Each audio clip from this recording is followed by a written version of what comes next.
শেষ জামানা হবে অত্যন্ত বিপজ্জনক, শেষ জামানা হবে অত্যন্ত ফিতনার জামানা, শেষ জামানা হবে মুমিনদের জন্য ঈমান টিকায় রাখার পরীক্ষার জামানা। এই জন্য আল্লাহর হাবিব বলেছেন, তিরমিজি শরীফে এই হাদিস বর্ণিত হয়েছে। হাদিস বর্ণনাকারী সাহাবী হচ্ছেন আনাস বিন মালিক রাদিয়াল্লাহু আনহু। তিনি বলেছেন, রাসূল কারীম মহব্বতে আমার সঙ্গে পড়েন সাল্লাল্লাহু আলাইহি ওয়াসাল্লাম বলেছেন, ইয়াতি আলান নাসি জামান, খুব শীঘ্রই এমন এক জামানা আসবে, খুব শীঘ্রই এমন এক যুগ আসবে, আস-সাবিরু ফীহি আলা দীনিহি কাল কাবিদি আলাল জামার। নবীজি বলেছেন, জ্বলন্ত কয়লার উপরে থাকা যতটা না কঠিন হবে, ঈমানের উপর থাকা মানুষের জন্য ততটা কঠিন হবে। ঈমানের উপর টিকে থাকা শেষ জামানায় অনেক কঠিন হবে। আল্লাহর হাবিব বলেছেন, সময়টা এত সাংঘাতিক হবে, ইউসবিহুর রাজুলু মুমিনান ওয়া ইউমসি কাফিরা। সকালবেলা ঘুম থেকে উঠবে মানুষ ঈমানদার হয়ে, সন্ধ্যাবেলা কাফির হয়ে যাবে। শুধু তাই নয়, ওয়া ইউমসি মুমিনান ওয়া ইউসবিহু কাফিরা, সন্ধ্যাবেলা রাতের বেলা ঈমানদার থাকবে, সকালবেলা কাফির হয়ে যাবে। অর্থাৎ সকালবেলা মুমিন থাকলে সন্ধ্যায় কাফির, সন্ধ্যা বা রাতে মুমিন থাকলে সকালবেলা কাফির। ওই জামানা বড় ভয়ঙ্কর জামানা। শেষ জামানা হলো ফিতনার জামানা, শেষ জামানা হলো অত্যন্ত বিপজ্জনক, শেষ জামানা হলো ঈমান টিকিয়ে রাখার জন্য অত্যন্ত কঠিন সময়। ওই সময়টা এমন হবে, আল্লাহর নবী বলেছেন, এই হাদিসের বর্ণনাকারী সাহাবী হচ্ছেন আসাদুল্লাহিল গালিব শেরে খুদা আলী রাদিয়াল্লাহু আনহু কাররামাল্লাহু ওয়াজহাহু। তিনি বলেছেন, রাসূল কারীম পড়েন আমার সঙ্গে সাল্লাল্লাহু আলাইহি ওয়াসাল্লাম বলেছেন, ইউশিকু আন ইয়াতিয়া আলান নাসি জামান, খুব শীঘ্রই মানুষের উপরে এমন এক জামানা আবর্তিত হবে, এমন এক যুগ আসবে, লা ইয়াবকা মিনাল ইসলামি ইল্লা ইসমুহু, ইসলাম শুধুমাত্র নামে মাত্র থাকবে, আনুষ্ঠানিকতার মধ্যে সীমাবদ্ধ হয়ে যাবে, কিন্তু ইসলামের মূল শিক্ষা কোন মুসলমানের জীবনে থাকবে। তাকায় দেখেন তো আজকের সমাজের দিকে, ইসলাম শুধু নামে আছে, মসজিদ মাদ্রাসা ইসলাম সীমাবদ্ধ হয়ে গিয়েছে, কিন্তু ইসলাম শিক্ষাঙ্গনে নাই, ইসলাম আইন অঙ্গনে নাই, ইসলাম আজকে অর্থনৈতিক অঙ্গনে নাই, ইসলাম আজকে রাজনৈতিক অঙ্গনে নাই, রাষ্ট্রীয় অঙ্গনে ইসলাম নাই। নাকি আছে? কোরআন দিয়ে মসজিদ চলে, ইসলামের আইন অনুযায়ী মসজিদ চলে, কিন্তু ইসলামের বিধান অনুযায়ী ফৌজদারি দেওয়ানি দণ্ডবিধি দেওয়া হয় না। আল্লাহ তাআলা আমাদের জীবন পরিচালনার জন্য বিধান দিলেন, এই বিধানকে আমরা বাদ দিয়ে দিলাম, দেওয়ানি দণ্ডবিধি ফৌজদারি দণ্ডবিধি আমরা বানালাম, আমরা অ্যাক্ট বানালাম, আইন বানালাম, সেই আইন দিয়ে আমরা বিচার করছি বলে, মানুষের বানানো আইন দিয়ে বিচার হয় বলে দেখা যায় এই বিচার ব্যবস্থার কারণে দিন যত যায় চোর ডাকাত আর দুর্নীতিবাজ বাড়ে না, কমে। কিন্তু আপনি আল্লাহর কিতাব অনুযায়ী একটা চুরির বিচার করে দেখেন, আল্লাহর কিতাব অনুযায়ী একটা চুরির বিচার করলে এই বিচার দেখে সবগুলো চুর তারের মতো সোজা হয়ে যাবে। নবীজি বলেছেন, শেষ জামানা খুব ভয়ঙ্কর, লা ইয়াবকা মিনাল ইসলামি ইল্লা ইসমুহু, ইসলাম শুধু নামে থাকবে কিন্তু ইসলামের আদর্শ থাকবে না। ওয়ালা ইয়াবকা মিনাল কুরআনি ইল্লা রাসমুহু, কোরআন শুধু কোরআনের পাতায় লেখা থাকবে কিন্তু কোরআনের কোনো শিক্ষা মুসলমানদের জীবনে থাকবে না। সেই জামানা এমন, অন্য হাদিসে এসেছে নবীজি বলেছেন, ইয়াকসুরু ফীহিল কুররা, সেই জামানায় সেই সময়ে কোরআনের তেলাওয়াতকারী থাকবে, ওয়ায়াকবিদুল ইলম ওয়া ইউকবাদুল ইলম, কিন্তু সেই জামানায় কোরআন বুঝে, অন্য রিওয়ায়াতে এসেছে ওয়ায়ুকবাদুল ফুকাহা, কোরআনের তেলাওয়াতকারী থাকবে কিন্তু কোরআন বুঝে এমন মানুষের সংখ্যা কমে যাবে। আমাদের দেবিদ্বারে কোরআন তেলাওয়াত জানে এমন মানুষের সংখ্যা বেশি, নাকি কোরআন বুঝে এমন মানুষের সংখ্যা বেশি? আপনারা কথা বুঝেন নাই? আপনাদের দেবিদ্বারে কোরআন তিলাওয়াত জানে এমন মানুষের সংখ্যা বেশি, নাকি কোরআন বুঝে এমন মানুষের সংখ্যা বেশি? নবীজির কথা মিলে তো আমাদের সাথে। নবীজি বলেছেন শেষ জামানার মানুষ শুধু কোরআনের তিলাওয়াত নিয়ে পড়ে থাকবে কিন্তু কোরআন বুঝবে না। মাসাজিদুহুম আমিরাতু ওয়া হিয়া খারাবুম মিনাল হুদা, তাদের এলাকার মসজিদগুলো থাকবে টাইলসওয়ালা, মসজিদে এসি থাকবে, চাকচিক্যময় থাকবে, মসজিদগুলো সুন্দর থাকবে, কিন্তু মসজিদগুলো মুসল্লি শূন্য হবে। ওয়া হিয়া খারাবুম মিনাল হুদা, হিদায়াত শূন্য হয়ে যাবে। তাকায়া দেখেন আমাদের মসজিদগুলোর দিকে, আজকে গ্রামের মসজিদও এসি আছে, গ্রামের মসজিদগুলো কত সুন্দর। আমার নবীর জামানায় মসজিদ ছিল কাঁচা, মুসল্লি ছিল পাকা, আর আমাদের জামানায় মসজিদ হয়েছে পাকা কিন্তু মুসল্লির অভাবে মসজিদ ফাঁকা। এশার নামাজে মানুষ নাই। যে এলাকায় ওয়াজ মাহফিল, তাফসীর মাহফিল হয়, প্রধান বক্তা উঠলে জায়গা হয় না, কিন্তু ওই এলাকার মসজিদে এশার নামাজে আবার এক কাতারও মানুষ হয় না।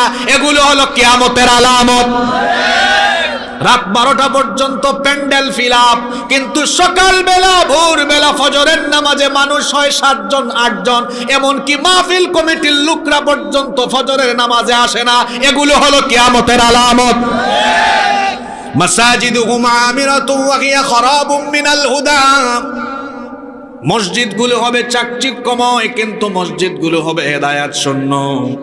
আল্লাহর নবী আরো বললেন উলামাউহুম শাররুম মান তাহতা আদিমিস সামা, সেই জামানার আলেমরা হবে আসমানের নিচে নিকৃষ্ট।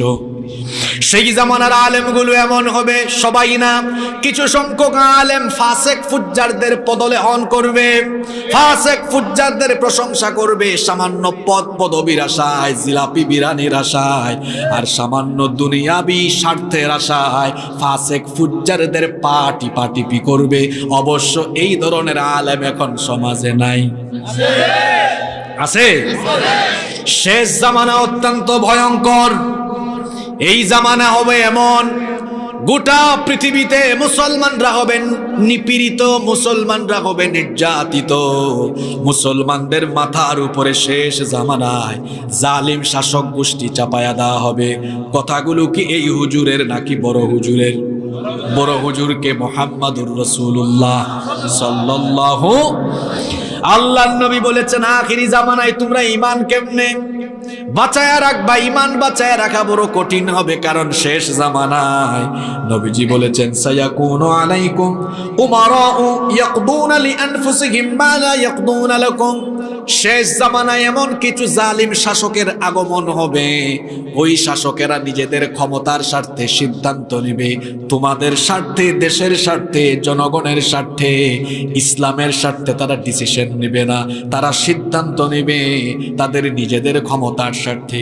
যেহেতু হাদিসটা গুরুত্বপূর্ণ, এই জন্য আমি হাদিসটা আবার রিপিট করছি। নবীজি বলেছেন সায়াকুনু আলাইকুম উমারাউ ইয়াকদুনা লিআনফুসিহিম মা লা ইয়াকদুনা লাকুম।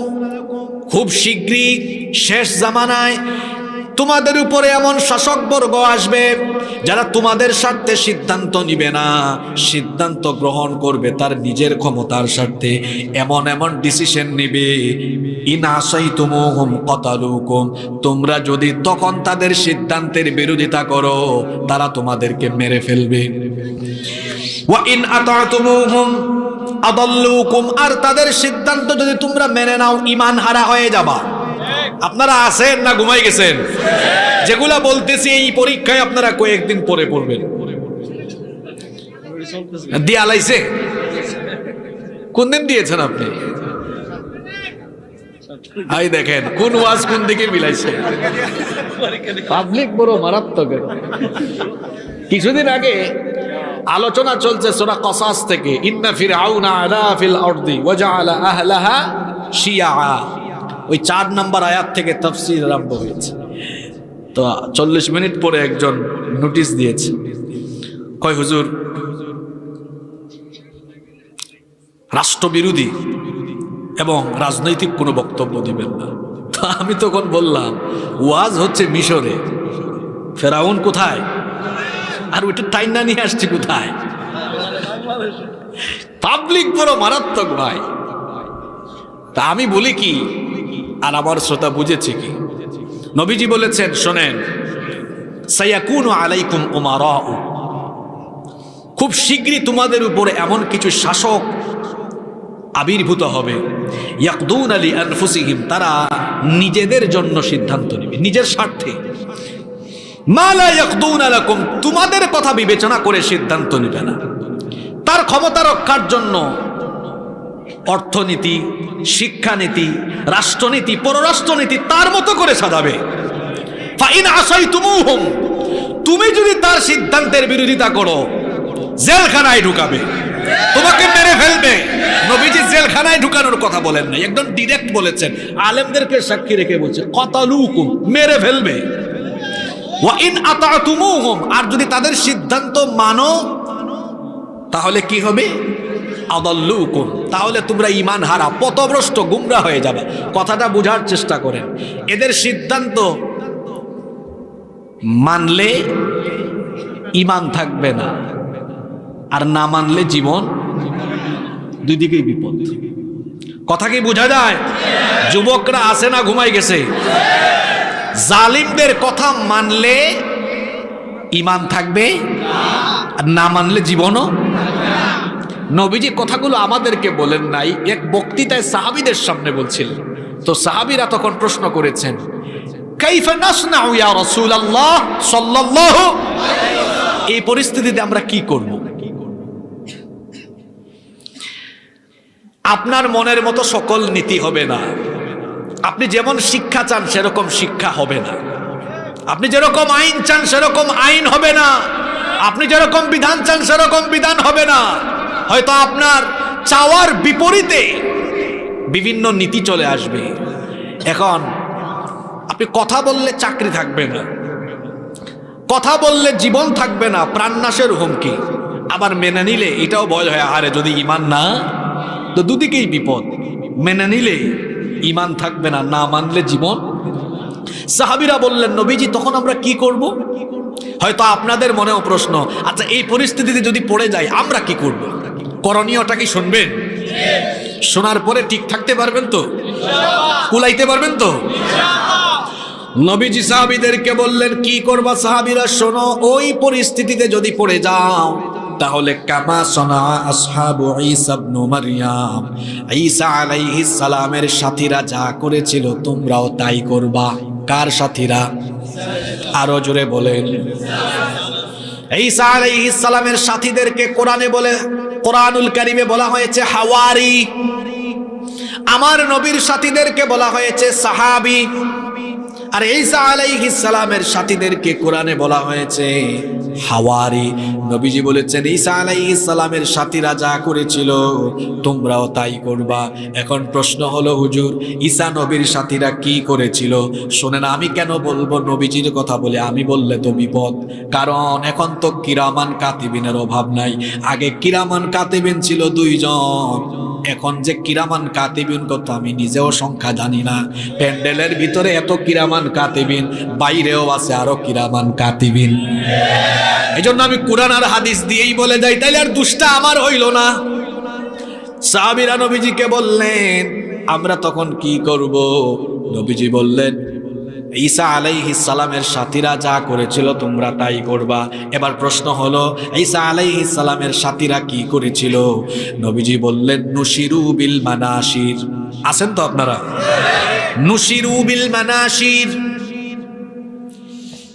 মানাশির আনা হতো, অর্থাৎ করাত। ইউতা বিল মিনশার, করাত আনা হতো, ইউদাউ আলা রাসিহা, মাথার উপরে করাত রেখে দেওয়া হতো।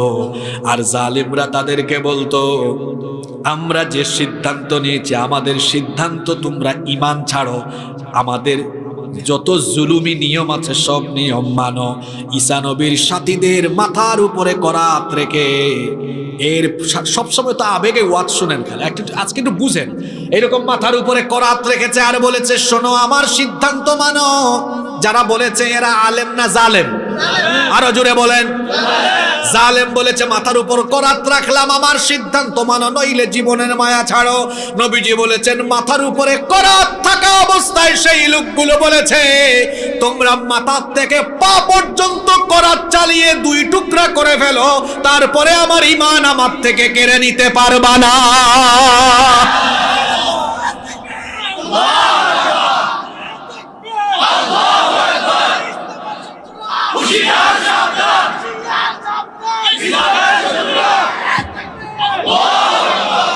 ওয়াহুমিলু আলাল খাসাব। হাদিসটা শেষ করার পরে স্লোগান দিলে ভালো হতো। একটু শেষ করি, কথা বাকি আছে এখানে। ওয়াহুমিলু আলাল খাসাব। শুধু তাই নয়, শুলে চড়ানো হতো। শুল বুঝেন তো আপনারা? শুলে চড়িয়ে বলা হতো, দেখো একটু পরেই জীবন কেড়ে নিব, হয় আমাদের সিদ্ধান্ত মানো, নইলে জীবনের মায়া ছাড়ো। শুলে চড়িয়ে যখন তাদেরকে বলা হতো, তারা বলতো, জালিমের গোষ্ঠী, ইমানদার একবারই মরে, বারবার মরে না, মেরে ফেল, তারপরেও তোদের সিদ্ধান্ত গ্রহণ করায়া আমাকে ইমান হারা করতে পারবি না। এবার আসেন শেষের অংশটা। এই অংশটা আমাকে খুব বেশি প্রেরণা দেয়, এত প্রেরণাদায়ক কথা। সুবহানাল্লাহ।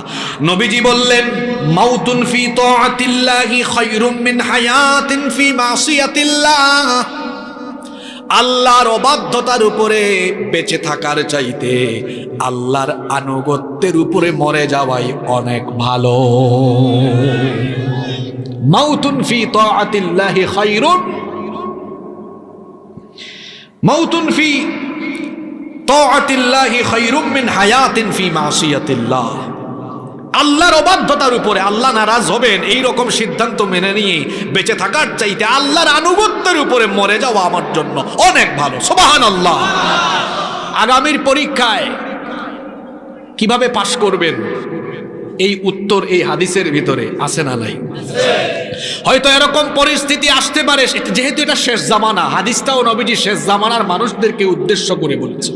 নবীজি বলেছেন, শেষ জামানায় এমন জালিমরা আসবে যারা দিন বিরোধী, কোরআন বিরোধী অনেক ডিসিশন নেবে। তোমরা তাদের ডিসিশন মানলে ঈমান হারা, আর তাদের বিরুদ্ধে গেলে জীবন হারা। কোনটা করবা? নবীজি বলেছেন, ঈসা নবীর সাথীদের মতো তাদেরকে করাত চালিয়ে, তাদেরকে মৃত্যুর ভয় দেখিও। জালিমরা যেভাবে মাথা নোয়াতে পারে নাই, ঠিক তোমরা সেইভাবে ঈমানের জন্য মাথা উঁচু করে থাকবা, শাহাদাতের ঈদগাহে শামিল হয়ে যাবা, তাও জালিমের সামনে মাথা নত করবা না। আল্লাহ এমন ঈমান আমাদেরকে দান করে দাও।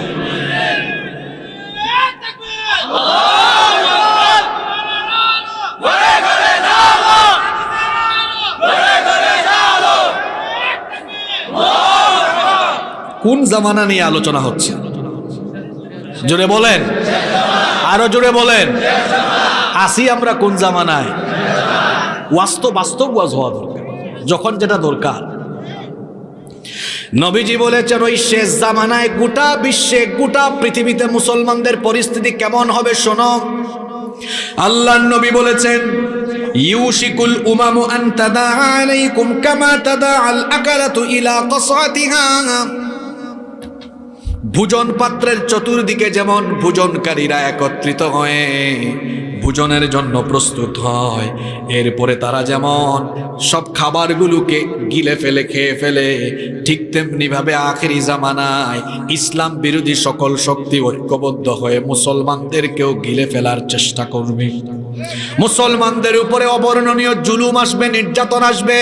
মুসলমানরা কথা বলার স্বাধীনতা হারাবে, চলাফেরার স্বাধীনতা হারাবে। মুসলমানদের উপরে এমন মুসিবত আসবে, নিজের বাড়িতে ঘুমাতে পারবে না, নিজের স্ত্রী সন্তানদের সাথে থাকতে পারবে না, নিজের এলাকায় থাকতে পারবে না, ঈমানের দাওয়াত দেওয়ার কারণে নিজের মাতৃভূমিতে পর্যন্ত থাকতে পারবে না। এইরকম কঠিন পরিস্থিতি আসবে। এই কথা শুনে সাহাবায়ে কেরাম নবীজিকে প্রশ্ন করলেন, ইয়া রাসূলুল্লাহ, জোরে বলেন সাল্লাল্লাহু আলাইহি ওয়াসাল্লাম, ওয়া মিন কিল্লাতিন নাহনু ইয়াউমাইদিন। ওগো আল্লাহর নবী, তখন কি মুসলমানদের সংখ্যা কমে যাওয়ার কারণে মুসলমানদের এমন করুণ দশা হবে নাকি? নবীজি বললেন, না, বাল আনতুম ইয়াউমাইদিন কাসীর, বরং তখন মুসলমানদের সংখ্যা অনেক বেশি হবে। সাহাবীরা বললেন, সংখ্যা এত বেশি হওয়ার পরেও গোটা পৃথিবীতে মুসলমানরা কেন মার খাবে? নবীজি তখন বললেন, কারণ হলো ওয়ালাকিন্নাকুম গুসাউন কাগুসাইস সাইল। এর কারণ হলো মুসলমানদের সংখ্যা বেশি হলেও ঈমান তখন দুর্বল হয়ে যাবে, যার কারণে বন্যার স্রোতে ভেসে যাওয়া খড়কুটার মতো মুসলমানরা দুর্বল হয়ে পড়বে। এই কারণে মুসলমানদের অবস্থা তো করুণ হবে। ওয়ালা ইয়ানজি আন্নাল্লাহু মিন সুদুরি আদুইকুম আল মাহাবা। শত্রুদের অন্তর থেকে আল্লাহ মুসলমানদের ভয়ভীতি উঠায় দিবেন। ওয়ালা ইয়াকযিফান্নাল্লাহু ফি কুলুবিকুমুল ওয়াহান, আর মুসলমানদের অন্তরে শেষ জামানায় ওয়াহান ঢুকিয়ে দেওয়া হবে। সাহাবীরা তখন বললেন, ওয়ামাল ওয়াহানু ইয়া রাসূলুল্লাহ, পড়েন সাল্লাল্লাহু আলাইহি ওয়াসাল্লাম, গো আল্লাহর নবী, শেষ জামানায় মুসলমানদের অন্তরে যে ওয়াহান ঢুকবে। আমরা শেষ জামানার মানুষ না? আমাদের ব্যাপারে নবীজি বলেছেন আমাদের অন্তরে ওয়াহান ঢুকবে। কি ঢুকবে? ওয়াহান তো আপনারা বুঝেন নাই, সাহাবীরাও বুঝেন নাই। বলেছেন নবীজি ওয়াহান কি? মাল ওয়াহান? নবীজি তখন বললেন ওয়াহান হলো হুব্বুদ দুনিয়া ওয়া কারাহিয়াতুল মাউত। আসেন তো একটু মিলাই আমরা আমাদের সাথে।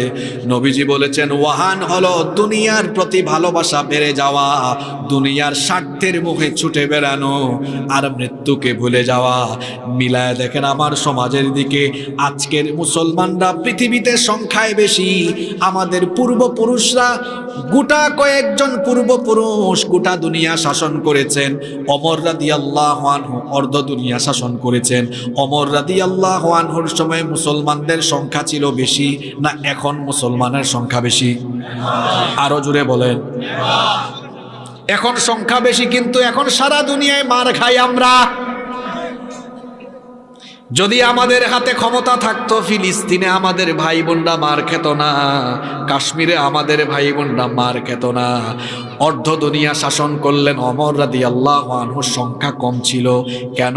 কারণ অন্তরের মধ্যে হুব্বুদ দুনিয়া ছিল না, অন্তরের মধ্যে দুনিয়ার ভালোবাসা ছিল না। খালিদ ইবনুল ওয়ালিদ, হ্যাঁ যুবক ভাইয়েরা শোনো, খালিদ ইবনুল ওয়ালিদ পৃথিবীর ইতিহাসের শ্রেষ্ঠ কমান্ডার। পৃথিবীতে দুইজন সেনাপতি পরাজয় কি, পরাজয়ের স্বাদ তারা জীবনেও নেয় নাই। কয়জন কমান্ডার? জীবনে কেউ তাদেরকে পরাজিত করতে পারে? কয়জন? এদের মধ্যে একজন ইমানদার আর একজন বেঈমান। বেঈমানটার নাম হলো মঙ্গোলিয়ান কমান্ডার চেঙ্গিস খান। এখানে তরুণ যুবকরা হয়তো চেঙ্গিস খানের নাম শুনেছে। মঙ্গোলিয়ান কমান্ডার চেঙ্গিস খান কোন যুদ্ধে পরাজিত, আর ইসলামের এই বীর সিপাহসালার খালিদ ইবনুল ওয়ালিদ কোন যুদ্ধে তিনি পরাজিত। খালিদ ইবনুল ওয়ালিদ তিনি গিয়েছেন, দেখেন হুব্বুদ দুনিয়া আর কারাহিয়াতুল মাউতের কথায় এটা চলে এসেছে। আমরা এখন মরণকে অনেক ভয় পাই। বলবেন কেন?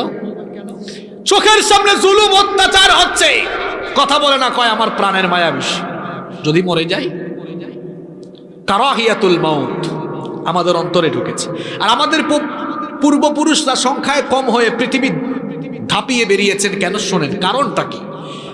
খালিদ ইবনুল ওয়ালিদের নেতৃত্বে মুসলমানরা গিয়েছে রোমানদের বিরুদ্ধে লড়াই করতে। সেই সময় রোমান ছিল পৃথিবীর সবচেয়ে শক্তিশালী এক সাম্রাজ্য।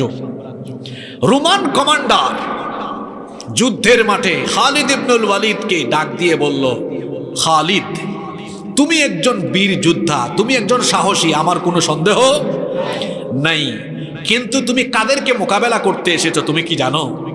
পৃথিবীর শ্রেষ্ঠ সেনাবাহিনীর বিরুদ্ধে তুমি লড়তে এসেছো। আমার রোম বাহিনী পৃথিবীর শ্রেষ্ঠ বাহিনী, শ্রেষ্ঠ সেনাবাহিনী। আমাদের অস্ত্র হলো পৃথিবীর সেরা অস্ত্র, আমাদের যোদ্ধা পৃথিবীর সেরা যোদ্ধা। আর আমি তো কমান্ডার, আমার ব্যাপারে তো জানোই, পৃথিবীর সেরা কমান্ডার। তুমি একজন কমান্ডার, ভালো যোদ্ধা, আমার কোনো সন্দেহ, কিন্তু তোমার বাহিনীতে কাদেরকে নিয়ে আসছো? গরিব, অস্ত্রশস্ত্র তোমাদের ঠিকঠাক মতো নাই। আজ রোমান বাহিনীর সামনে কোন সাহসে আসলে? তোমার সাথে যারা এসেছে এখানেই তাদের আজকে কবর হবে। মানে অবস্থাটা হচ্ছে এমন, মানে বাংলাদেশের কোনো বাহিনী গিয়েছে আমেরিকার সাথে লড়ার জন্য, আর আমেরিকার কোনো কমান্ডার এই কথা। খালিদ ইবনুল ওয়ালিদ তখন ভয় পাইয়া যুদ্ধের মাঠ ছেড়ে পালাইছে, তাই না? জোরে বলেন। তিনি তখন কি বললেন? কি সুন্দর কথা, জিতুকুম মিন কওমিন ইউহিব্বুনাল মাউতা কামা তুহিব্বুনাল হায়া। জিতুকুম মিন কওমিন ইউহিব্বুনাল মাউতা কামা তুহিব্বুনাল হায়া। তোমরা বেঁচে থাকা যেমন ভালোবাসো, পছন্দ করো, আমার সাথীরা ঠিক তার বিপরীত, ইসলামের জন্য, দ্বীনের জন্য মরে যাওয়াকে তারা পছন্দ করে। আমাদের পূর্বপুরুষরা তারা দুনিয়াতে বেঁচে থাকার চাহিদা বেশি ছিল, না দিনের জন্য জীবন দেওয়ার স্বপ্ন বেশি ছিল? এই জন্য তারা পৃথিবীতে মাথা উঁচু করে দাঁড়িয়েছিলেন। আজ মুসলমানদের সংখ্যা এত বেশি কেন দুর্বল হবে? নবীজি হাদিসে ব্যাখ্যা দিয়েছেন, মুসলমানদের অন্তরে হুব্বুদ দুনিয়া, দুনিয়ার প্রতি ভালোবাসা ঢুকে যাবে। কত যুবক আছে সে তার নেতার কাছ থেকে কিছু সুযোগ সুবিধা পাবে বলে ওই নেতার ইসলাম বিরোধী নীতির পক্ষে গিয়ে নেতার সামনে পিছে সামসামি করে। এটার নাম হুব্বুদ দুনিয়া, এটার নাম দুনিয়ার প্রতি মোহ, দুনিয়ার ভালোবাসায় আল্লাহ ভুলে যাওয়া। কষ্ট হচ্ছে নাকি আপনাদের? ওয়া কারাহিয়াতুল মাউত, শেষ জামানার মানুষ মৃত্যু অপছন্দ করবে, মরণকে ভয় করবে, মৃত্যুকে ভয় পায়। বেঈমান, কাফির, মুশরিক, মুনাফিক, কারণ ওর জন্য দুনিয়াটা জান্নাত, মরে গেলে তার জন্য শাস্তি আছে না নাই? এজন্য মরণকে তারা ভয় পায়। কিন্তু ঈমানদার মরণকে ভয় পায় না, ঈমানদার মরণকে তার জান্নাতে যাওয়ার একটা সেতু মনে করে। সুবহানাল্লাহ। আমার জাতীয় কবিকে আমি খুব ভালোবাসি, কারণ তিনি এত সুন্দর সুন্দর লেখনী আমাদেরকে উপহার দিয়েছেন। তিনি কত চমৎকার করে না বললেন, উহারা চাহুক দাসের জীবন, আমরা শহীদি দরজা চাই, নিত্য মৃত্যু ভিতরা, মোরা মৃত্যু কোথায় খুঁজে বেড়াই। লোকটা কোরআন হাদিস কেমন জানতেন আমি জানি না, কিন্তু তার লেখনীগুলো এত সুন্দর, এত চমৎকার, যা কোরআন হাদিসের মূল থিমের সাথে মিলে যায়। আল্লাহ তার কবরকে তুমি জান্নাতুল ফেরদাউস বানিয়ে দাও। কার কথা বলছি বুঝতে পারছেন তো? হ্যাঁ, নজরুল ইসলাম, কাজী নজরুল ইসলাম। আমি তাকে শুধু জাতীয় কবি বলি না, আমার কাছে মনে হয় তিনি বিশ্বকবি, কারণ বিশ্বকবি হওয়ার সব কোয়ালিটি তার মধ্যে ছিল। তিনি বিদ্রোহী ছিলেন, সত্যের পক্ষে আপোষহীন। যখন ব্রিটিশরা শোষণ করছে তখন এক কবি লিখলেন, তখন আমারও পরানো যাহা চাই তুমি তাই তাই। আর নজরুল তখন বিদ্রোহ করে লিখলেন, কারারই লৌহ কপাট, ভেঙে ফেল করলে লোপাট, রক্ত জমাট শিকল পূজার পাষাণ বেদী। এমন কবি তিনি ছিলেন। আল্লাহ তার কবরকে জান্নাতুল ফেরদাউস বানিয়ে দাও। আছি আমরা কোন জামানায়? এই শেষ জামানায় পৃথিবীতে মুসলমানদের সুদিন আসবে না দুর্দিন আসবে? জোরে বলেন। তবে এই দুর্দিন আবার থাকবে না, দুর্দিন কেটে গিয়ে আবার সুদিনও আসবে। সুদিন দিবেন কে? গোটা দুনিয়া জুলুম অত্যাচারে ভরে যাবে, মুসলমানরা কোণঠাসা হয়ে পড়বে। আলেম ওলামা, ইসলামের বিজ্ঞজনেরা জুলুমে নির্যাতনে নিষ্পেষিত হয়ে যাবে। মুসলমানরা স্বাধীনতা হারিয়ে ফেলবে, মুসলমানরা কথা বলার স্বাধীনতা, মুসলমানরা চলাফেরার স্বাধীনতা, মুসলমানরা দিন পালন করার সকল স্বাধীনতা হারিয়ে ফেলবে। গোটা পৃথিবীতে ইসলামের সূর্য অস্তমিত হয়ে যাওয়ার মতো অবস্থা শুরু হয়ে যাবে। পৃথিবীর সব দিকে মুসলমানদের আহাজারি, আর্তনাদ শুরু হবে। সারা দুনিয়ার মুসলমানরা তখন নতুন এক সূর্যোদয়ের অপেক্ষা করবে। গোটা দুনিয়াতে আর্তনাদ, আহাজারি শুরু হবে। আল্লাহ আমাদেরকে তুমি মুক্তি দাও, আমাদের জন্য তুমি ত্রাণকর্তা পাঠাও। ঠিক সেই সময়ে আল্লাহ তাআলা তামাম দুনিয়ার মুসলমানদেরকে এই সংকটময় পরিস্থিতি থেকে উত্তরণের জন্য ইমাম মাহদী আলাইহিস সালামকে পাঠিয়ে দিবেন। সুবহানাল্লাহ। শেষ জামানায় ইমাম মাহদী আসবেন। আর ইমাম মাহদী আলাইহিস সালাম যে আসবেন, আপনাদেরকে কোনো সন্দেহ আছে? এখানে অনেক ওলামা মাশায়েখ বসে আছেন। কিয়ামতের আলামতগুলো দুই প্রকার, আলামাতুস সুগরা ও আলামাতুল কুবরা। ছোট আলামত আর বড় আলামত। ছোট ছোট আলামত প্রায় 130-এর উপরে আছে। এর মধ্যে ইমাম মাহদী আসার যতগুলো আলামত হাদিসে বলা হয়েছে, হাতে গোনা কয়েকটা আলামত ছাড়া আর সকল আলামতগুলো প্রকাশ হয়েছে। কোনোটা প্রকাশিত হয়ে বারবার প্রকাশিত হচ্ছে। কিছু আলামত বাকি আছে, যেমন ফুরাত নদীর পানি শুকিয়ে গিয়ে ফুরাত নদী থেকে স্বর্ণের খনি উদ্ভাবন হওয়া, সেখানে যুদ্ধ হওয়া। তৃতীয় বিশ্বযুদ্ধ সামনে হবে, মালহামাতুল উজমা বা মালহামাতুল কুবরা। গোটা দুনিয়াতে একটা বিশ্বযুদ্ধ শুরু হয়ে যাবে। মুসলমানদের বিরুদ্ধে খ্রিস্টানরা লড়বে, ইহুদিরা লড়বে, আর সেই যুদ্ধে আল্লাহ মুসলমানদেরকেই বিজয় দিবেন। আরো আসতে পড়েন সুবহানাল্লাহ। যুবকরা শোনো, তরুণরা শোনো, সামনের পৃথিবী ভয়ানক। থার্ড ওয়ার্ল্ড ওয়ার, তৃতীয় বিশ্বযুদ্ধ অত্যাসন্ন। দেখেন না, তামাম দুনিয়ায় ইতিমধ্যে যুদ্ধের দামামা বেজে উঠেছে। সামনের সময়গুলো আরো ভয়ঙ্কর হবে। গোটা পৃথিবীতে মুসলমানরা নির্যাতিত হবে। এখন পৃথিবীতে মুসলমানরা আরামে আছে না মার খাচ্ছে? জোরে বলেন, আরামে আছে না মার খাচ্ছে? এইরকম দুর্দিনেই আল্লাহ তাআলা ইমাম মাহদি আলাইহিস সালামকে পাঠাবেন। ইমাম মাহদি আমাদের নেতা হয়ে আসবেন। আপনাদের কোনো সন্দেহ আছে? আপনাদের কোনো সন্দেহ আছে? এখন পৃথিবীতে এখন পর্যন্ত নিজেকে ইমাম মাহদি বলে দাবি করেছে এইরকম মানুষের সংখ্যাও কিন্তু কম না। মোটামুটি অনেকেই তাকে ইমাম মাহদি বলে দাবি করেছে। এখন ইমাম মাহদি কে হবেন, তিনি কোন বংশে, কোন এলাকায় আসবেন, কি তার পরিচয় হবে, তার মধ্যে কি গুণ বা বৈশিষ্ট্য থাকবে, সেগুলো কি নবীজি আমাদেরকে জানান নাই? জোরে বলেন, জানান নাই? আমরা শেষ জামানার মানুষ হিসাবে এই সংক্রান্ত জ্ঞান অর্জন করা আমাদের জন্য ফরজ। কারণ আপনি না জানলে শেষ জামানায় নিজের ঈমান বাঁচাবেন কেমন? তো আসল মাহদি কে, ইমাম মাহদি কে, তিনি কোথা থেকে, কোন বংশ থেকে, কোন সময় আসবেন, সেগুলো আমাদেরকে জানিয়েছেন আমাদের নবী মুহাম্মদুর রাসূলুল্লাহ। পড়েন সাল্লাল্লাহু আলাইহি ওয়াসাল্লাম। মাহদি এটা নাম না, এটা তার লকব, এটা তার উপাধি। ইমাম মাহদি আলাইহিস সালামের পরিচয় হাদিসে বর্ণিত হয়েছে। আমি ইমাম মাহদি আলাইহিস সালামের ব্যাপারে বর্ণিত হাদিসগুলো অধ্যয়ন করে ইমাম মাহদি আলাইহিস সালামের পরিচয় 10টি পয়েন্টে সুন্দর করে সাজিয়েছি। ইমাম মাহদি আলাইহিস সালামের পরিচয় হাদিসের আলোকে শোনেন। ইমাম মাহদির পরিচয় হলো মোট 10টি। ইমাম মাহদির 10টা বৈশিষ্ট্য তুলে ধরছি। নাম্বার 1, 1 নম্বর, নবীজি বলেছেন ইয়াখরুজু ফি আখিরি উম্মতি আল মাহদি, আমার উম্মতের শেষ জামানায় ইমাম মাহদি আগমন করবেন। তাহলে এই হাদিস থেকে আমরা জানতে পারলাম ইমাম মাহদি আসবেন কোন জামানায়? আরো জোরে বলেন, কোন জামানায়? শেষ জামানায় তিনি আসবেন। নাম্বার 2, 2 নম্বর হচ্ছে তিনি কোন বংশ থেকে আসবেন? ইমাম মাহদি কি কুমিল্লার দেবিদ্বারের কোন গ্রামের কোন বংশ থেকে আগমন হবে নাকি? কোন বংশ থেকে তার আগমন হবে? নবীজি বললেন আল মাহদিয়্যু মিন ইত্রাতি মিন ওয়ালাদি ফাতিমা। নবীজি বললেন আমার কলিজার টুকরা মেয়ে ফাতেমা রাদিয়াল্লাহু আনহা সন্তানদের বংশধারা থেকে ইমাম মাহদির আগমন হবে। তাহলে ইমাম মাহদি হবেন যিনি ফাতিমা রাদিয়াল্লাহু আনহার বংশের হবেন তিনি, অর্থাৎ নবীজির বংশের হবেন তিনি।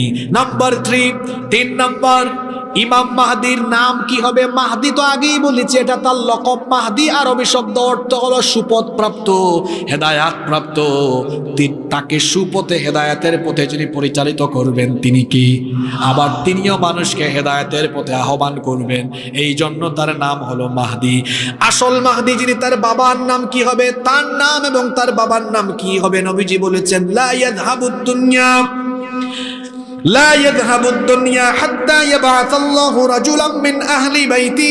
নবীজি বলেছেন ততদিন পর্যন্ত কিয়ামত হবে না যতদিন না আমার বংশধারা থেকে ইমাম মাহদি আগমন করে দুনিয়া শাসন না করেন। তার নাম ঠিকানা কি হবে? নবীজি বললেন ইউআতিসমু হুসমি ওয়াসমা আবি ইসমা আবি, তার নাম হবে আমার নামে, তার বাবার নাম হবে আমার বাবার নামে। নবীজি বললেন ইমাম মাহদির নাম হবে আমার নামে, নবীজির নাম মুহাম্মদ। ইমাম মাহদি হবেন যিনি, তার নাম হবে মুহাম্মদ। নবীজির বাবার নাম হলো, আরো জোরে বলেন, আবার বলেন। নবীজি বলেছেন আমার বাবার নাম হলো আব্দুল্লাহ, ইমাম মাহদির বাবার নাম হবে আব্দুল্লাহ। তার মানে ইমাম মাহদির নাম ঠিকানা হবে মুহাম্মদ বিন আব্দুল্লাহ। মনে থাকবে? নাম্বার 4, 4 নম্বর, ইমাম মাহদির দৈহিক বৈশিষ্ট্য কেমন হবে? নবীজি বলেছেন আল মাহদিয়্যু মিন্নি আজলাল জাবহা, এই যে ললাট, ইমাম মাহদির ললাট, তার কপাল হবে প্রশস্ত, কপাল হবে উজ্জ্বল। নবীজি বলেছেন আকনাল আনফ, নাকটা হবে লম্বা। এরকম হবে তার দৈহিক গড়ন, অত্যন্ত সুন্দর অবয়ব, সুন্দর চেহারার মানুষ তিনি হবেন। নাম্বার 5, 5 নম্বর, কোন সময়ে তিনি দুনিয়াতে আসবেন, কোন পরিস্থিতিতে, কোন প্রেক্ষাপটে ইমাম মাহদি আসবেন?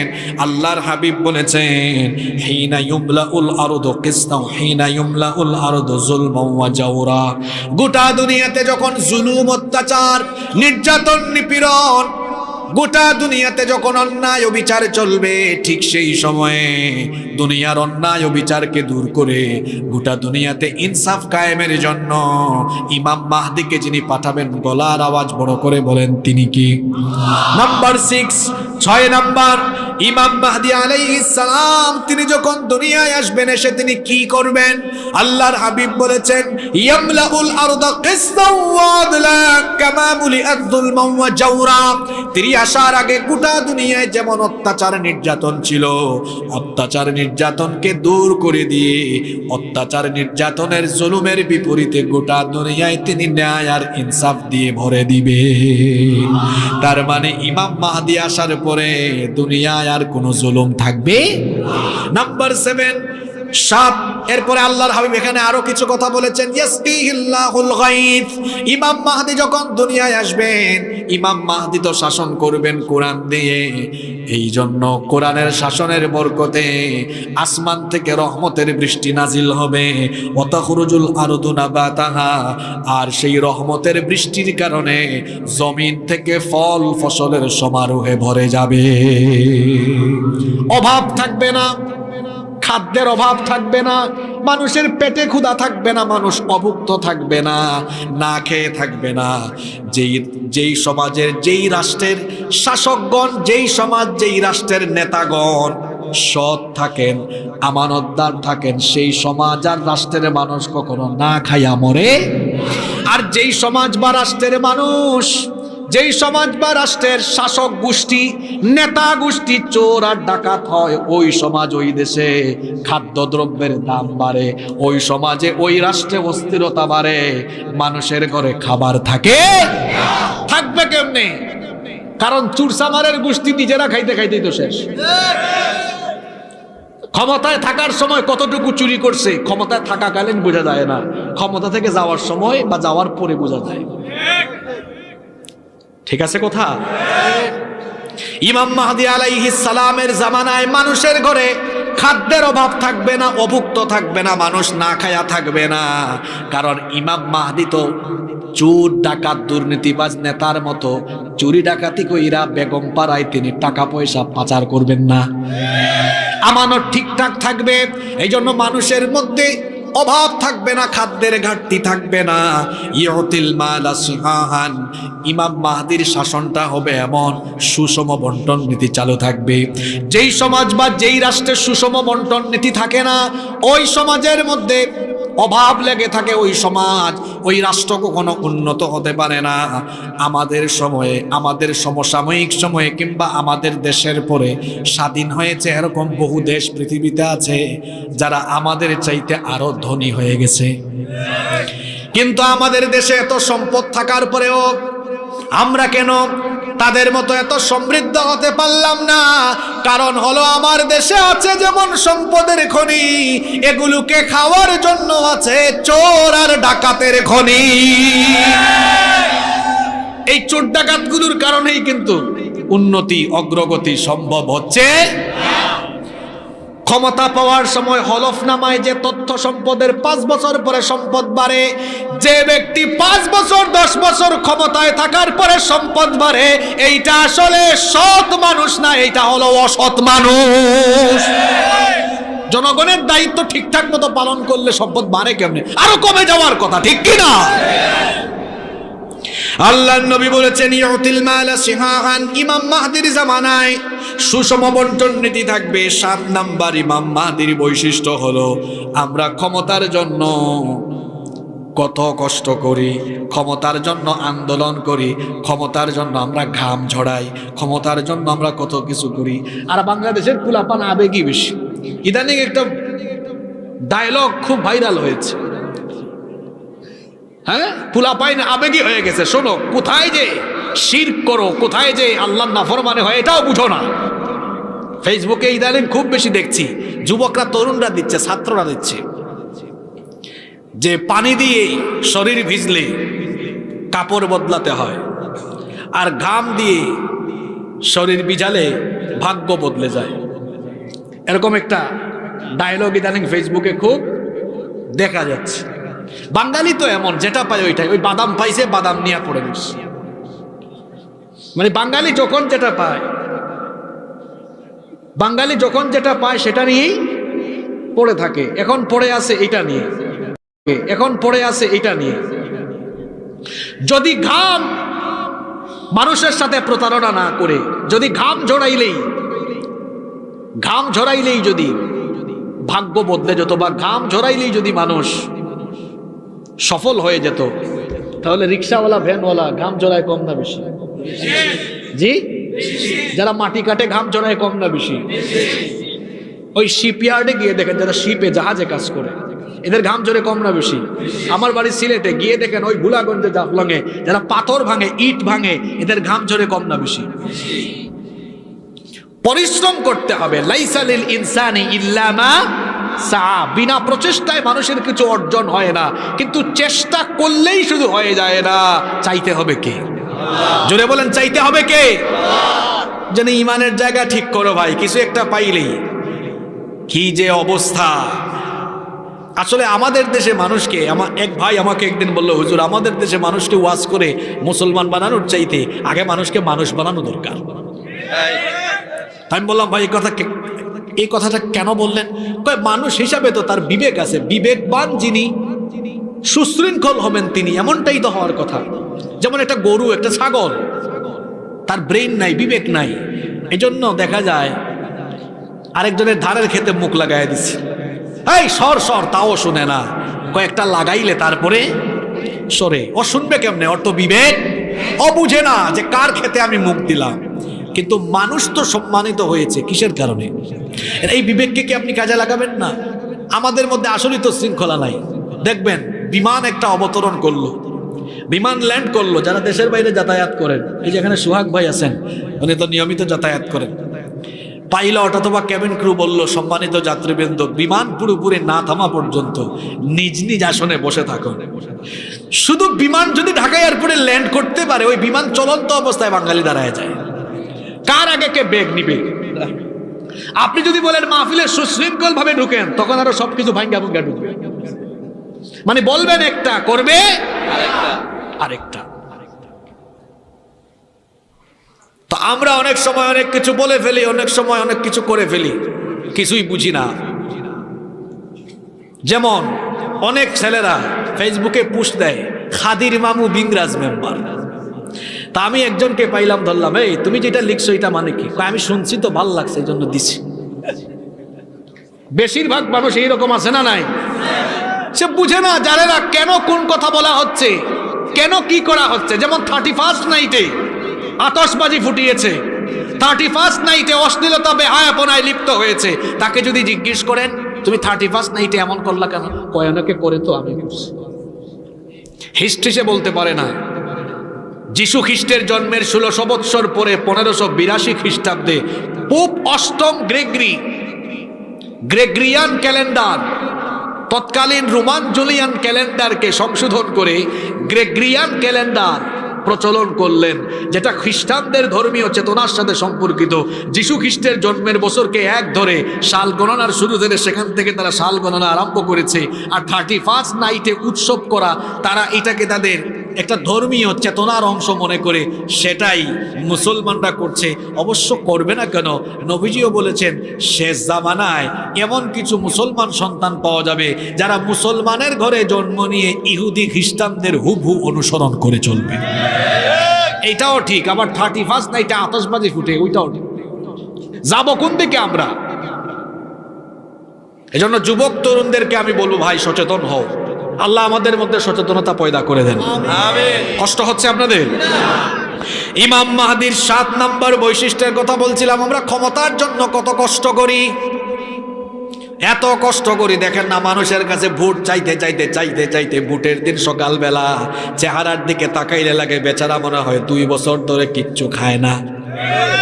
এত কষ্ট ক্ষমতার জন্য। আর ইমাম মাহদি আলাইহিস সালাম, তার ব্যাপারে নবীজি বলেছেন, ইউসলিহুল্লাহু ফি লাইলাতিন ওয়াহিদা, মাত্র এক রাতে আল্লাহ তাকে গোটা দুনিয়ার খেলাফতের মালিক বানায়া দিবেন।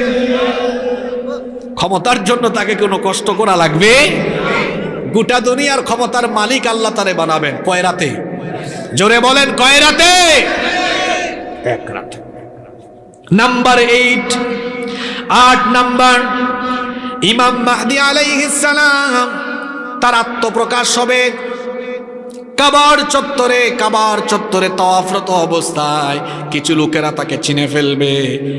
ইমাম মাহদী আলাইহিস সালাম কখনোই মানুষের সামনে নিজের পরিচয় তিনি দিবেন না, বরং কঠিন সংকটাপন্ন মুহূর্তে কাবার চত্বরে ওই সময় ইমাম মাহদী আলাইহিস সালামকে দেখে লোকেরা চিনে ফেলবে, তার হাতে লোকেরা বায়াত গ্রহণ করবে, আর তার আত্মপ্রকাশের এই খবর মুহূর্তেই গোটা দুনিয়ায় ছড়িয়ে যাবে।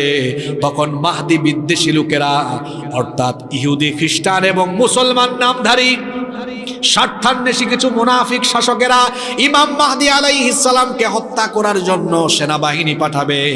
এই কথাগুলো আমার নয়, নবীজি বলে গিয়েছেন, আল্লাহর হাবিব বলেছেন, ইয়াউদু আইদুম বিল বাইত, এক আশ্রিত ব্যক্তি কাবা ঘরে যখন আশ্রয় নিবে, অর্থাৎ ইমাম মাহদী আলাইহিস সালাম কাবা ঘরে যখন আশ্রয় নিবেন, ফায়ুবাসু ইলাইহি বাসুন, তাকে হত্যা করার জন্য একদল বাহিনী প্রেরণ করা হবে। ফাইদা কানু বিবাইদাইম মিনাল আরদি খুসিফা বিহিম, তাকে হত্যা করার জন্য ওই বাহিনী যখন কাবার চত্বরে যাওয়া তো দূরের কথা, মক্কার আশেপাশে যাওয়া তো দূরের কথা, বাইদা নামক স্থানে ওই সেনাবাহিনী যাওয়ার পরে ওই সেনাবাহিনীকে মাটির তলায় যিনি ধসায়া দিবেন তিনি কি? এখান থেকে আরেকটা শিক্ষা নেন, তাহলে ইমাম মাহদীর আসল ইমাম মাহদী যিনি, তার ক্ষতি দুনিয়ার কেউ করতে পারবে। এই পর্যন্ত দুনিয়াতে অনেকেই নিজেকে মাহদী বলে দাবি করেছে। যেমন 1980 সালে, আপনারা গুগলে সার্চ করে দেখবেন, উইকিপিডিয়াতে এই তথ্যগুলো পাবেন। 1980 সালে কাবার চত্বরে এক লোক হঠাৎ করে তাকে ইমাম মাহদী বলে দাবি করেছিল। তার নাম ছিল মুহাম্মদ বিন আব্দুল্লাহ আল কাহতানি।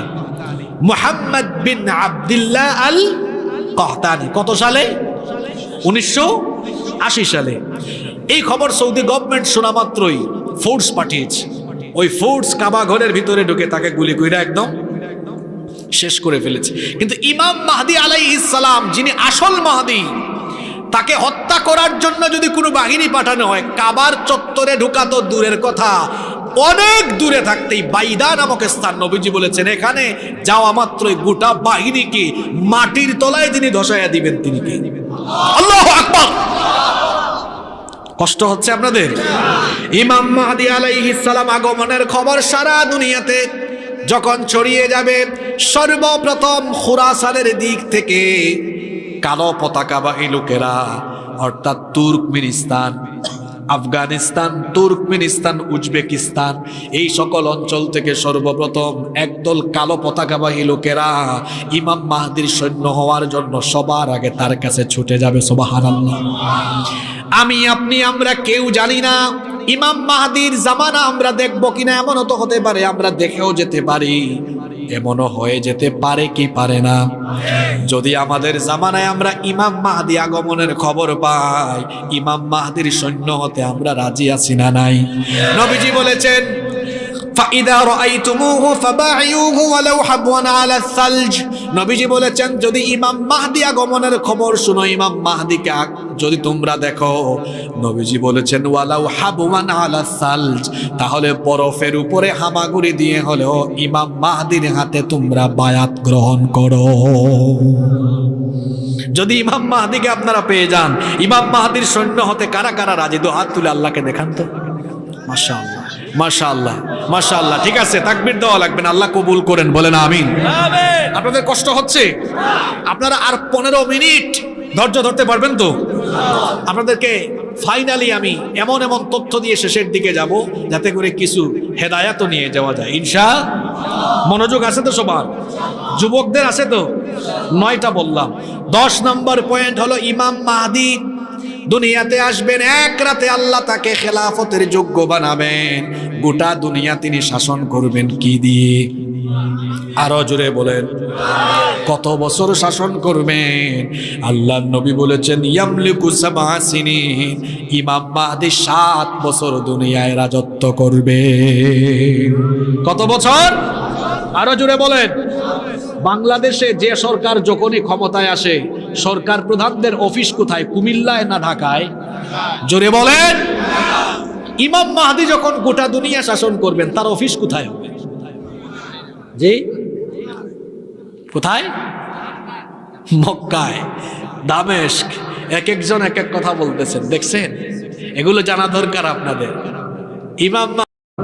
ইমাম মাহদী আলাইহিস সালামের হেডকোয়ার্টার কোথায় হবে? এই যে একজন ভাই কাছাকাছি গিয়েছেন, জেরুজালেম, ফিলিস্তিন। এখন ফিলিস্তিনে মার খায় কারা? এইটাও কইতে পারলেন না। ফিলিস্তিনে মার খায় কারা? ইমাম মাহদী আসবেন, তার ঘাঁটি, তার প্রধান অফিস ওই ফিলিস্তিনে হবে। যে ফিলিস্তিনকে অসভ্য ইহুদিরা এবং পশ্চিমারা যে ফিলিস্তিনকে নিশ্চিহ্ন করে দিতে চায়, এই মজলুম ফিলিস্তিনি হবে ইমাম মাহদীর হেডকোয়ার্টার, এবং ইমাম মাহদীর নেতৃত্বে মজলুম ফিলিস্তিনিরাই আগামীর বিশ্ব শাসন করবে। আপনাদের মনে সন্দেহ আছে? আপনাদের সন্দেহ থাকলে আপনাদের সন্দেহ নেই, আপনারা পুরা থাকেন। এটা বলেছেন বড় হুজুর মুহাম্মদ সাল্লাল্লাহু আলাইহি ওয়াসাল্লাম। যেই ফিলিস্তিন এত নিপীড়িত, এত নির্যাতিত, আগামী পৃথিবীর সবচেয়ে গুরুত্বপূর্ণ জায়গা এই ফিলিস্তিন। শেষ জামানার গুরুত্বপূর্ণ স্পট ফিলিস্তিন, সবচেয়ে গুরুত্বপূর্ণ জায়গা এই ফিলিস্তিন। এই ফিলিস্তিনকে বলা হয় নবীদের অঞ্চল। এখানে পৃথিবীর সবচেয়ে বেশি নবী রাসূল এসেছেন। এই ফিলিস্তিনে আছে মসজিদুল আকসা, যেই মসজিদে দুনিয়ার সকল নবী রাসূল নামাজ পড়েছেন। সুবহানাল্লাহ। এটা সেই অঞ্চল, যেই অঞ্চলকে নবীজি বলেছেন ফিলিস্তিনকে আরদুল মাহশারি ওয়াল মানশার। এটা হবে কিয়ামতের ময়দান। সুবহানাল্লাহ কইতে ইচ্ছে করে না আপনাদের? এই ফিলিস্তিন হচ্ছে শেষ জামানার গুরুত্বপূর্ণ স্পট, গুরুত্বপূর্ণ জায়গা। এই ফিলিস্তিন থেকে আগামীর পৃথিবী শাসন হবে। এখন দেখেন না, তামাম দুনিয়া, সকল মিডিয়া চোখ রাখে হোয়াইট হাউসের দিকে। কি হাউস? এটা কোথায়? ওয়াশিংটনে। কোথায়? আমেরিকার। এখন সবাই হোয়াইট হাউসের দিকে তাকায় থাকে। আর শেষ জামানা ইমাম মাহদী আলাইহিস সালাম আসার পরে ওয়াশিংটনের দিকে মানুষ তাকাবে না, মানুষ তাকায় থাকবে ফিলিস্তিনে ইমাম মাহদীর হেডকোয়ার্টার থেকে কোন খবর আসে। বলবেন? আর আমেরিকার যে সকল লোকেরা সারা দেশে মোড়লগিরি করে, পৃথিবীতে 3টা অঞ্চল কিয়ামতের আগে থাকবেই না। এগুলো মাটির তলায় চলে যাবে, এগুলো পৃথিবীর মানচিত্রে আর। আমি কি আপনাদেরকে কিচ্ছা কাহিনী শোনাইতেছি? ওয়াজ শুরু থেকে এখন পর্যন্ত সবগুলো কথা কোরআন হাদিস দিয়ে বলে যাচ্ছে। নবীজি বলেছেন কিয়ামতের আগে সালাসাতু খুসুফুন ফিল আরদ, পৃথিবীতে বড় বড় 3টা ভূমি ধস হবে। মানে ওই অঞ্চলগুলো মাটির তলে। আল্লাহ মনে হয় পারবেন না, আল্লাহর এই ক্ষমতা নাই তো। জি, এখন আমরা জানতে চাইলাম কোন অঞ্চল? নবীজি বলেছেন খাসফুন বিল মাশরিক, পৃথিবীর পূর্ব দিকের কিছু দেশ। ও খাসফুন বিল মাগরিব, পৃথিবীর পশ্চিমের কিছু দেশ। পশ্চিমে কোন দেশ? আরো জুড়ে বলেন। বিশ্ব, এই যুবকরা কোথায়, ছাত্ররা কোথায়? তোমরা বিশ্ব মানচিত্র দেখো না? পশ্চিমে কোন দেশ? আমেরিকা সুদ্ধা, তার আরো কিছু গোলাম দেশ আছে। এগুলা থাকবে না, মাটির তলায় ধসায় দিবেন কি? আল্লাহ পারবেন না তো? আরেকটা আছে ওয়া খাসফুন বিজাজিরাতুল আরব, মধ্যপ্রাচ্যের কিছু আরব দেশ। অবশ্যই পরিণতির জন্য তারা নিজেরাই দায়ী। এই আরব দেশে তাদের সামর্থ্য থাকা সত্ত্বেও তারা নির্যাতিত নিপীড়িতদের পক্ষে ভালোভাবে দাঁড়ায় না। আমার মনে হয় এই পরিণতির কারণেই, এই কারণেই মনে হয় হাদিসে এই কথা বলা হয়েছে যে শেষ জামানায় কিয়ামতের আগে আরব উপদ্বীপের অনেক অঞ্চলকে আল্লাহ মাটির তলায় ধসাইয়া দিবেন। আপনাদের সন্দেহ আছে? এই ফিলিস্তিন হচ্ছে শেষ জামানার গুরুত্বপূর্ণ জায়গা। এখানেই ইমাম মাহদীর হেডকোয়ার্টার। আবার ইমাম মাহদী শাসন করবেন জানি কয় বছর? জোরে বলেন। তার শাসন আমলে এখন মুসলমানদের দুর্দিন না সুদিন? দুর্দিন না সুদিন? এই সুদিন চলবে। তার শাসনের শেষের দিকে আবার গোটা দুনিয়ায় মুসলমানদের উপরে ফিতনা চালানোর জন্য আসবে মাসিহুদ দাজ্জাল। মাসিহুদ দাজ্জাল। এবারে কানা দাজ্জাল আসবে কোন দেশে? বাংলাদেশে। এটাও আসবে কোথায়? জোরে বলেন। দেখছেন ফিলিস্তিন কত গুরুত্বপূর্ণ জায়গা? এখানেই দাজ্জাল আসবে। দাজ্জালের ফুল নেম কি? যেমন আমাদের অনেকের নাম হচ্ছে কবির, এটা তার নিক নেম, ডাক নাম, কিন্তু পুরা নাম কি? কবির আহমদ। তো দাজ্জাল এটা তার নামের একটা অংশ, তার ফুল নেম হলো মাসিহুদ দাজ্জাল। দাজ্জালের পুরা নাম কি বলেন তো? মাসিহুদ দাজ্জাল, মাসিহুদ। এখন প্রশ্ন হলো তার নাম মাসিহ কেন? একজন নবীকেও বলা হয় মাসিহ, বলেন তো সেই নবীর নাম কি? হ্যাঁ মাশাআল্লাহ, সবাই বলেন। ঈসা নবীকে মাসিহ বলা হয় কেন? আচ্ছা, আমরা অজুর সময় সব অঙ্গ ধৌত করি আর একটা অঙ্গ মাসেহ করি, সেটা কি? মাসেহ মানে কি?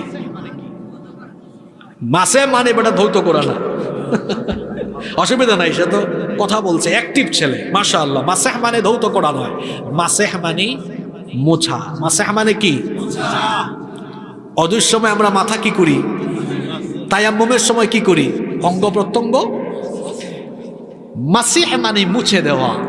ঈসা আলাইহিস সালামকে মাসিহ বলা হয় কেন জানেন? অন্ধ ব্যক্তির চক্ষুকে মুছে দিতেন, আল্লাহ তার চক্ষু ভালো করে দিতেন। ঈসা আলাইহিস সালামকে মাসিহ বলা হয় কেন? কুষ্ঠরোগ চিনেন তো আপনারা? ঈসা আলাইহিস সালামের কাছে কুষ্ঠরোগী আসলে এরকম হাত বোলায়া মুছে দিতেন, আল্লাহ কুষ্ঠরোগ ভালো করে দিতেন। এজন্য তাকে বলা হয়। এখন প্রশ্ন হলো, হুজুর দাজ্জালকে কেন মাসিহ বলা হয়? সেও কি এরকম হাতায়া টাতায়া কিছু করবে নাকি? না, মাসিহ শব্দের অর্থ হলো মুছে ফেলা, মুছা। দাজ্জালের একটা চোখ থাকবে, একটা চক্ষু মুসা। এটা দুই চোখা না, এটা কয় চোখা? জোরে বলেন। তার নাম মাসিহ কেন? কারণ সে এক চোখা, তার একটা চোখ মাসিহ, মুছে দেওয়া, চামড়ার নিচে ঢুকিয়ে দেওয়া থাকবে। আর থাকলো কয়টা চোখ? ওইটাও ত্রুটি মুক্ত না, ত্রুটি যুক্ত। ওই চক্ষুটা থাকবে আঙ্গুরের মতো ফুলা, দেখতে বাজে লাগবে। ওইটাও থাকবে, একটা থাকবে অন্ধ, কানা। এই কানা দাজ্জাল, তার একটা চক্ষু মুছে দেওয়া, কানা। আবার মাসিহ শব্দের আরেকটা অর্থ আছে আরবি অভিধানে। মাসিহ শব্দের অর্থ হলো ভূপৃষ্ঠে বিচরণকারী। এই দাজ্জালকে আল্লাহ তাআলা গোটা দুনিয়াতে ঘুরে ঘুরে ফিতনা চালানোর জন্য গোটা দুনিয়া সফরের অলৌকিক শক্তি দিবেন। এই জন্য তার নাম হলো মাসিহ, মানে ভূপৃষ্ঠ বিচরণকারী। আর তার আরেকটা নাম হলো দাজ্জাল। দাজ্জাল শব্দটি আদ-দাজলু মূল ধাতু থেকে এসেছে। এর অর্থ হলো ভণ্ড, প্রতারক। দাজ্জাল কি ভালো মানুষ না ভণ্ড? দাজ্জাল ভালো না প্রতারক? তাইলে তার নামের অর্থ কি দাঁড়ায়? প্রতারক, ভণ্ড। তার নামের অর্থ দাঁড়ায় ভূপৃষ্ঠ বিচরণকারী ভণ্ড। তাহলে মাসিহুদ দাজ্জাল নামের অর্থ হলো ভূপৃষ্ঠ বিচরণকারী। না, অর্থটা ফুলফিল হয় নাই, আরেকটু ফুলফিল করে দেই। ভূপৃষ্ঠ বিচরণকারী অন্ধ কানা। এখন একদম মাসিহ শব্দের নামটাও মানে অর্থটা ফুলফিল হয়ে আসছে। মাসিহুদ দাজ্জাল মানে হলো ভূপৃষ্ঠ বিচরণকারী কানা, প্রতারক, ভণ্ড। মনে থাকবে? কষ্ট হচ্ছে আপনাদের? এই দাজ্জালের তথ্যটা দিয়ে আমরা শেষের দিকে যাচ্ছি। এই দাজ্জালের কিছু বৈশিষ্ট্য আছে। দাজ্জাল কিন্তু মানুষের মতোই হবে, তবে অস্বাভাবিক আকৃতি থাকবে, অস্বাভাবিক। আমাদের মতো স্বাভাবিক দানব আকৃতির থাকবে। আবার নবীজি বলেছেন আন্নাহু আওয়ার, সে হবে কানা। সে হবে কি? এসে বলবে আমি তোমাদের রব। নবীজি বলেছেন সাবধান, আলা ইন্নাল মাসিহ আদ-দাজ্জাল আওয়ারুল আইন, সাবধান, দাজ্জাল হবে অন্ধ। সে বলবে, সে এসে তোমাদেরকে বলবে সে নাকি তোমাদের রব। শুনে রেখো, তোমাদের রব তো অন্ধ নন, আমাদের রব হলেন সকল প্রকার মানবীয় গুণাবলীর ঊর্ধ্বে। সুবহানাল্লাহ।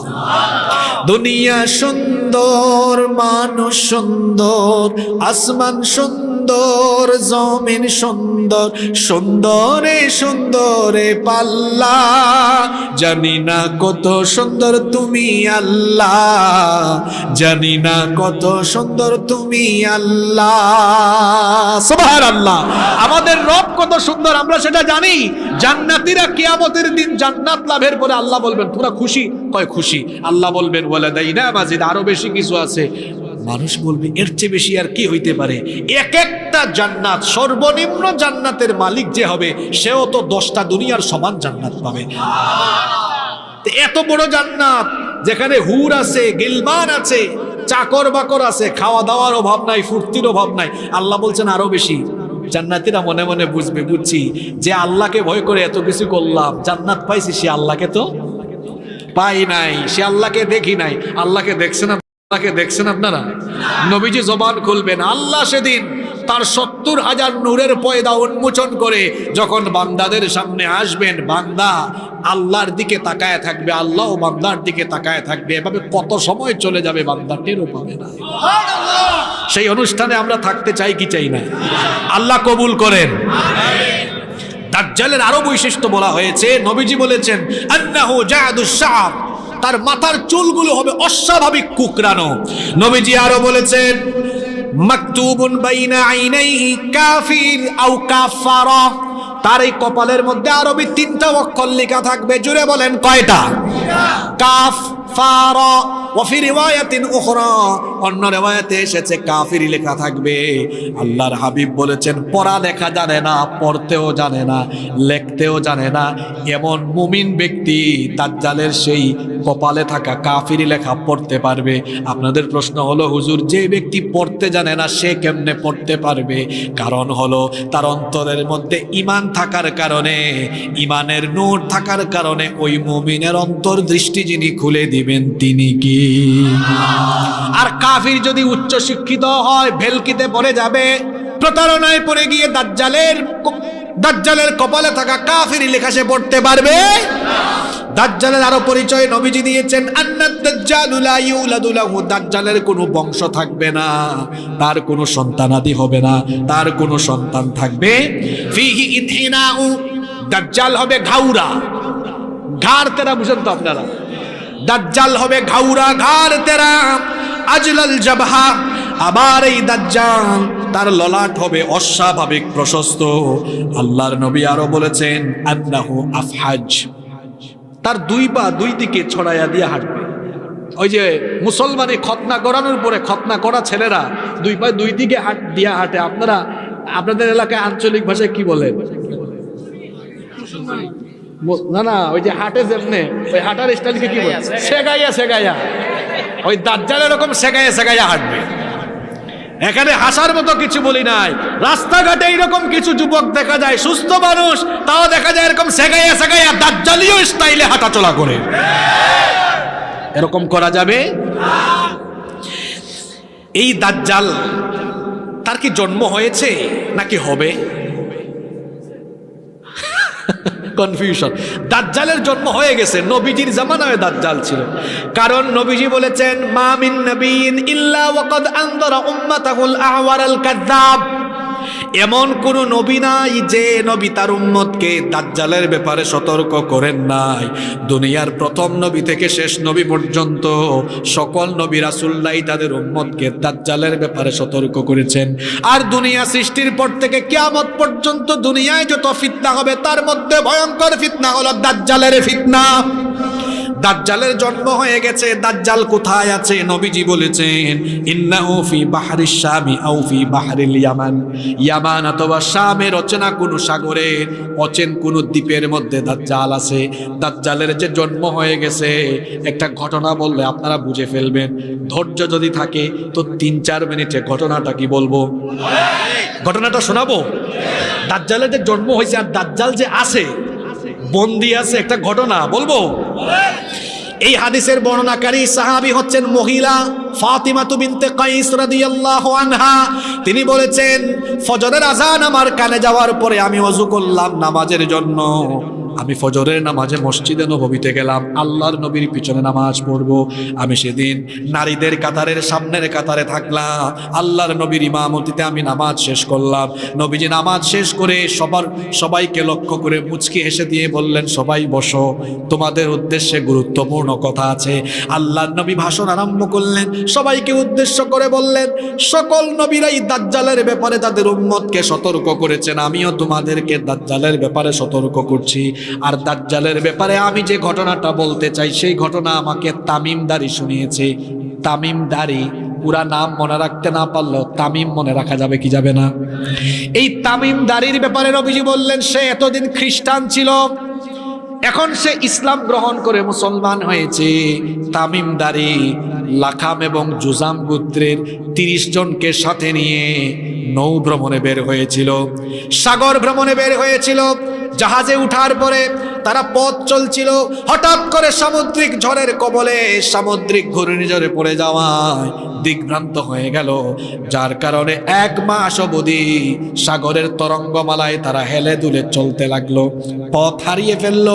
এইভাবে করে 1 মাস পরে একদিন সূর্য ডুবার কিছুক্ষণ আগে একটা অচিন দ্বীপে তাদের জাহাজ নোঙ্গর করলো। তারা সবাই সেখানে অবতরণ করলো। অবতরণ করে তারা হাঁটা আরম্ভ করলো।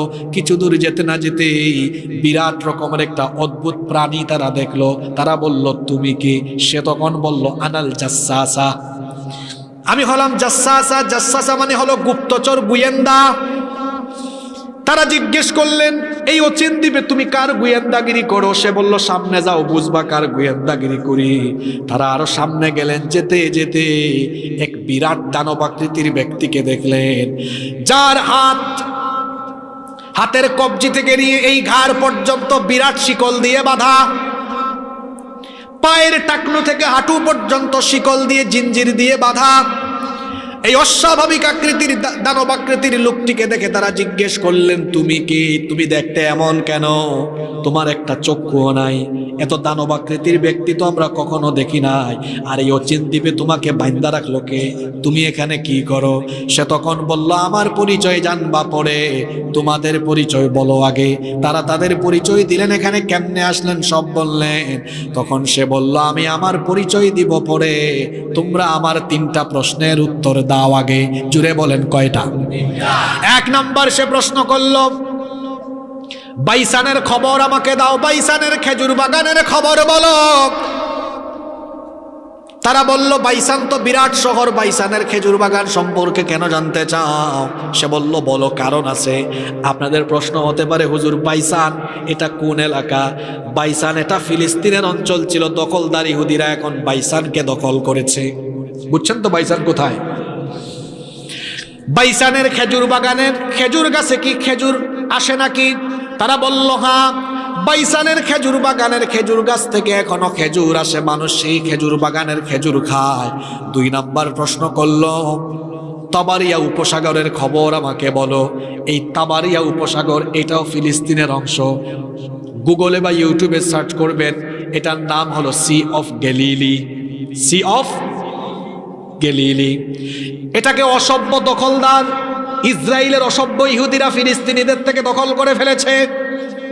সে বলল, তাবারিয়া উপসাগরে কি পানি আছে? তারা বললেন, হ্যাঁ, তাবারিয়া উপসাগরে এখনো পানি আছে, সেই পানি দিয়ে মানুষ চাষাবাদ করে, পানি এখনো মানুষ ব্যবহার করে। 3 নাম্বার প্রশ্ন করলো, আমাকে জুগারের ঝর্ণার খবর বলো। কিসের ঝর্ণা? জুগারের ঝর্ণার খবর বলো। ওইটাও ফিলিস্তিনে, ওইটাও অসভ্য ইহুদিরা দখল করে রেখেছে। সে তখন বলল, জুগারের ঝর্ণার খবর বলো। তারা বললেন, জুগারের ঝর্ণায় এখনো পানি আছে, সেই পানি এখনো মানুষ ব্যবহার করে। সে বলল, ঠিক আছে, আমার 3টা প্রশ্নের উত্তর পেয়েছি। তোমরা যেহেতু মক্কার মানুষ, আমাকে আরেকটা খবর বলো তো। মক্কায় একজন নবী আসার কথা, তিনি কি এসেছেন নাকি? আসলে এখন কোথায় আছেন, কি করেন? তারা বললেন, হ্যাঁ, তিনি এসেছেন, এখন মক্কায় নাই, হিজরত করে মদিনায় চলে গেছেন। সে বলল, তিনি কি কোনো যুদ্ধে অবতীর্ণ হয়েছেন নাকি? যুদ্ধ করলে কে বিজয়ী হয়েছে? তারা বললেন, হ্যাঁ, ইতিমধ্যে বদর হয়েছে, বদরে তিনি বিজয়ী হয়েছেন। কয়, হ্যাঁ, এমনটাই তো হওয়ার কথা, যে তার অনুসরণ করবে তারা সফল হবে। এবার তারা তাকে বলল, 3টা প্রশ্ন জানতে চেয়েছো, এবার বলো তোমার পরিচয় কি? আর 3টা প্রশ্নই বা কেন করলে? সে তখন বলল, আনা মাসিহুদ দাজ্জাল, আমি হচ্ছি মাসিহুদ দাজ্জাল। তখন তারা বললেন, তো তুমি দাজ্জাল হলে এখানে কি করো? সে তখন বলল, এখানে আল্লাহ আমাকে অচিন এক দ্বীপে বন্দী করে রেখেছেন, কিন্তু খুব শীঘ্রই আল্লাহ আমাকে বন্ধন মুক্ত করে দিবেন। এখান থেকে আল্লাহ আমাকে জামিন দিবেন, মুক্তি দিবেন। তখন তারা জিজ্ঞেস করলেন, কখন আল্লাহ তোমাকে মুক্তি দিবেন? কখন তুমি দুনিয়ায় আত্মপ্রকাশ করবে? কখন তোমাকে গোটা দুনিয়ার মানুষ দেখবে? কখন তুমি গোটা দুনিয়ায় ঘুরে বেড়াবে? সে তখন বলল, ওই যে একটু আগে 3টা প্রশ্ন করলাম, ওই 3টা প্রশ্নের ভেতরে আমার আবির্ভাবের আলামত আছে।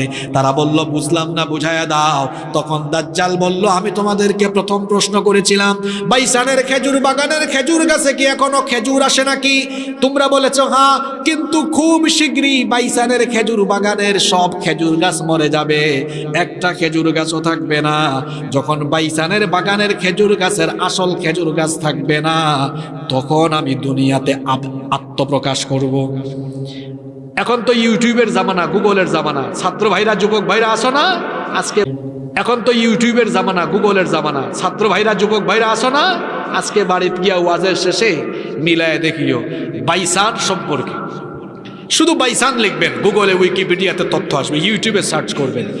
বাইসান এই অঞ্চলটাকে ফিলিস্তিনিদের থেকে ওরা দখল করেছে। কারা? কারা?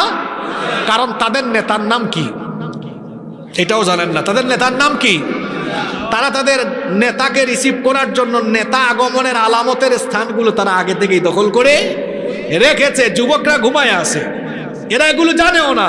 ওই বাইসানকে তারা দখল করেছে। আর বাইসানের খেজুর বাগানের মূল খেজুর গাছ এখন একটাও নাই। এই ইহুদিরা মেক্সিকো থেকে বেশ কিছু খেজুর গাছ এখানে লাগিয়েছে। সে বলল, 2 নাম্বার প্রশ্ন করলাম, সি অফ গ্যালিলি, বুহাইরা, তাবারিয়া উপসাগর সম্পর্কে বললাম। তোমরা বলেছ তাবারিয়া উপসাগরে পানি আছে। খুব শীঘ্রই তাবারিয়া উপসাগরে কোনো পানি থাকবে না। যখন পানি থাকবে না, তখন আমার আত্মপ্রকাশ হবে। দেখেন, দাজ্জাল আসার 2 নাম্বার আলামত প্রকাশিত। বর্তমানে সি অফ গ্যালিলি, তাবারিয়া উপসাগরের পানি কিন্তু শুকায়া যাচ্ছে। 3 নাম্বার প্রশ্ন করেছে জুগারের ঝর্ণা সম্পর্কে। তারা উত্তর দিয়েছেন জুগারের ঝর্ণায় পানি এখনো আছে। সে বলেছে জুগারের ঝর্ণায় খুব শীঘ্রই পানি শুকায়া যাবে। যখন পানি থাকবে না, তখন আমি আসব। দাজ্জাল আসার যে 3টা আলামত, এই 3টা আলামত কিন্তু প্রকাশিত হয়ে যাওয়ার পথে। কথা কি বোঝা যায়? দাজ্জাল আসবে না এসে গেছে? জন্ম হবে না হয়েছে? আত্মপ্রকাশ বাকি আছে। দাজ্জাল দুনিয়াতে প্রকাশিত হওয়ার আগে দাজ্জাল তার অনুসারীদের মাধ্যমে ফিতনা ছড়াবে। দাজ্জালের অনুসারী কারা? প্রশ্ন হলো, দাজ্জালের খাসলতের সঙ্গে যাদের খাসলতের মিল আছে এরা হলো দাজ্জালের অনুসারী। যেমন দাজ্জালকে আল্লাহ অলৌকিক কিছু ক্ষমতা দিবেন। আল্লাহর হাবিব বলেছেন তার এক হাতে থাকবে জান্নাত আর এক হাতে থাকবে জাহান্নাম। কিন্তু এটা আসল না ফেক, এটা নকল। সে মানুষকে বলবে আমার উপর ঈমান আনো, আমি জান্নাত দিব। আমার উপর ঈমান না আনলে আমার এই জাহান্নামে ঢুকো। আল্লাহর হাবিব বলেছেন দাজ্জালের উপর ঈমান না এনে, দাজ্জালের ফিতনায় না পড়ে তারা দাজ্জালের দেখানো জাহান্নামের ফেক আগুনে ঝাঁপ দিবে। ঝাঁপ দেওয়ার পরে দেখবে ওইটা আসলে জাহান্নাম না, ওইটা হলো মুমিনের জন্য জান্নাতের ফুল বাগান। দাজ্জাল মানুষকে জান্নাত জাহান্নাম বিলাইয়া বেরাবে। সে বলবে আসো আমার উপর ঈমান আনো, আমি জান্নাত দিব। দাজ্জাল আসার আগেই দেখবেন দাজ্জাল মার্কা মানুষ বের হয়েছে, যারা যাকে তাকে এখন জান্নাত দিয়া বেড়ায়। মনে হয় জান্নাতের ঠিকাদারি সে নিয়েছে। জান্নাত কি তার বাপের যে সে জান্নাত দিয়ে বেড়ায়? কথা কি বোঝা যায়? এরা জিজ্ঞেস করলেন আচ্ছা তুমি দুনিয়াতে আসার পরে কতদিন তুমি ফিতনা ছড়াবা? সব উত্তর নেন। এই হাদিসটা সরাসরি বর্ণনা করছেন নবী করিম সাল্লাল্লাহু আলাইহি ওয়াসাল্লাম। ওই তামিমদারি তার 30 সাথী নিয়ে দাজ্জালের সাথে সাক্ষাৎ হয়েছিল এক অচিত দ্বীপে। সে বলল আমি যখন দুনিয়াতে যাব, দুনিয়াতে যাওয়ার পরে আমি মোট 40 দিন অবস্থান করব। জুড়ে বলেন কয়দিন? তবে তোমাদের 40 দিনের মতো 40 দিন নয়। দাজ্জালের প্রথম দিনটা হবে 1 বছরের সমান। জুড়ে বলেন কয় বছর? 1 দিন 1 বছরের সমান। তারপরের 2 নাম্বার দিনটা হবে 1 মাসের সমান। 3 নাম্বার দিনটা হবে 1 সপ্তাহের সমান। তাহলে 40 থেকে 3 গেল, বাকি থাকে কত? 37। বাদ বাকি 37 দিন হবে নরমাল স্বাভাবিক দিন। এইরকম ফিতনা ছড়াবে মানুষের ঈমান কেড়ে নেওয়ার জন্য, ফিতনা ছড়াবে ওই দাজ্জালকে হত্যা করার জন্য। আল্লাহ তাআলা তখন পাঠাবেন ঈসা আলাইহিস সালামকে। দুনিয়ার একজন নবীর এখনো মরণ হয় নাই, এখনো মৃত্যু হয় নাই। ওই নবীর নাম কি? কিন্তু খ্রিস্টানরা মনে করে ঈসা আলাইহিস সালামকে তারা শুলে চড়িয়ে হত্যা করেছে, কিন্তু যেটাকে তারা হত্যা করেছে ওইটা আসলে ঈসা না, ওইটা মিসা। তারা আছে মিসা নিয়ে, আমরা আছি ঈসা নিয়ে। কারণ ঈসা আলাইহিস সালামের সুরত ধরিয়ে আরেক লোককে তারা হত্যা করেছে। ঈসা আলাইহিস সালামের সুরত আল্লাহ আরেক লোককে দিয়েছেন, তারা ওইটাকে ঈসা মনে করে শুলে চড়িয়ে হত্যা করেছে। কিন্তু যাকে শুলে চড়িয়ে হত্যা করেছে ওইটা ঈসা না মিসা, ওইটা মিস্টার মিসা। কিন্তু আসল ঈসাকে আল্লাহ আসমানে উঠায় নিয়েছেন, তার এখনো মরণ হয় নাই। কেন মরণ হয় নাই? কারণ ঈসা নবী দোয়া করেছিলেন, আল্লাহ শুনেছি আমার পরেই শেষ নবী আসবেন, ওই নবীর এত দাম এত মর্যাদা, ওই নবীর উম্মতেরও নাকি এত দাম, আমাকে তুমি নবী বানিয়ে ফেলেছো, আমাকে নবী না বানায়া ওই নবীর উম্মত বানালে ভালো হতো। তিনি এই দোয়া যখন করেছেন আল্লাহ দোয়া কবুল করে নিলেন, তাকে আল্লাহ মরণ না দিয়ে আসমানে উঠায় রেখেছেন। এই কারণে উঠায় রেখেছেন যাতে আল্লাহ তাআলা তার দোয়া কবুলের পরে তাকে যেন তিনি শেষ নবীর উম্মত বানাতে পারে। এই দাজ্জালকে হত্যা করার জন্য ঈসা আলাইহিস সালামকে পাঠাবেন কে? বেশি কষ্ট হয়ে যাচ্ছে আপনাদের, তাই না? এই তো আর 2 থেকে 3 মিনিট। ঈসা আলাইহিস সালাম আসবেন কখন? যখন দাজ্জালের ফিতনায় মানুষ অতিষ্ঠ। দাজ্জাল সব জায়গায় প্রবেশ করবে, সারা দুনিয়ায় সফর করবে। 2টা জায়গা ছাড়া। কয়টা জায়গা? মক্কা আর মদিনায় ঢুকতে চাইলেই ফেরেশতারা তলোয়ার দিয়ে ভাগায় দেবে। যদিও অন্য আরেকটা রিওয়ায়াতে এসেছে মসজিদে তুর আর মসজিদে আকসা, এই মসজিদগুলোতেও সে ঢুকতে পারবে, এটা অন্য রিওয়ায়াত। এছাড়া গোটা দুনিয়ায় ফিতনা চালাবে, তাকে কিছু অলৌকিক ক্ষমতা দেওয়া হবে। যেমন দাজ্জাল আকাশকে হুকুম করবে, বৃষ্টি নাজিল হবে। দাজ্জাল মরা মানুষ জিন্দা করবে, ওইটাও আসল না ফেক। জিনদেরকে মানুষের সুরত ধরায় দেখাবে, দেখো আমি মরা মানুষ জিন্দা করতে পারি। কারণ দাজ্জাল ভালো না ধোঁকাবাজ, ভালো না ভণ্ড, প্রতারণা করবে। কিন্তু যেই সকল লোকদের ঈমান থাকবে না দাজ্জালের ফিতনায় পড়বে, যাদের ঈমান থাকবে তারা দাজ্জালের ফিতনায় পড়বে না। বাঁচায় দিবেন কি? দাজ্জাল গোটা দুনিয়াতে ফিতনা চালাবে। তার সৈন্য কারা হবে? হাদিসে এসেছে দাজ্জালের সৈন্য হবে 70,000 ইহুদি। জোরে বলেন তো কত হাজার? আর কিছু নারী তার সাথী হবে। কোন সব নারী? বেঈমান কিছু নারী তার সাথী হবে। দাজ্জাল তার 70,000 ইহুদি সৈন্য নিয়ে গোটা দুনিয়াতে তাণ্ডব লীলা চালাবে। মুসলমানরা দিশেহারা অতিষ্ঠ হয়ে যাবে। একদিন ফজরের নামাজে, কোন নামাজে শুনতেছেন আপনারা? সিরিয়ার পূর্ব দিকের দামেস্কের, সিরিয়ার দামেস্কের পূর্ব দিকের সাদা গম্বুজওয়ালা একটা মসজিদ, নামাজে ওই দিন ইমামতি করবেন মুসলমানদের খলিফা ইমাম, জোরে বলেন, ঈসা না, ইমাম মাহদি, ইমাম মাহদি আলাইহিস সালাম। নামাজের ইকামত হবে এমন টাইমে দামেস্কের পূর্ব দিকের সাদা গম্বুজওয়ালা মসজিদে 2 জন ফেরেশতার কাঁধের উপরে ভর করে ঈসা আলাইহিস সালাম অবতরণ করবেন। আরো আসতে বলেন সুবহানাল্লাহ। ঈসা আলাইহিস সালামকে দেখে ইমাম মাহদি চিনে ফেলবেন। তিনি বলবেন, আসেন, ইমামতির জায়গা আমি ছেড়ে দিলাম, আপনি ইমামতি করেন।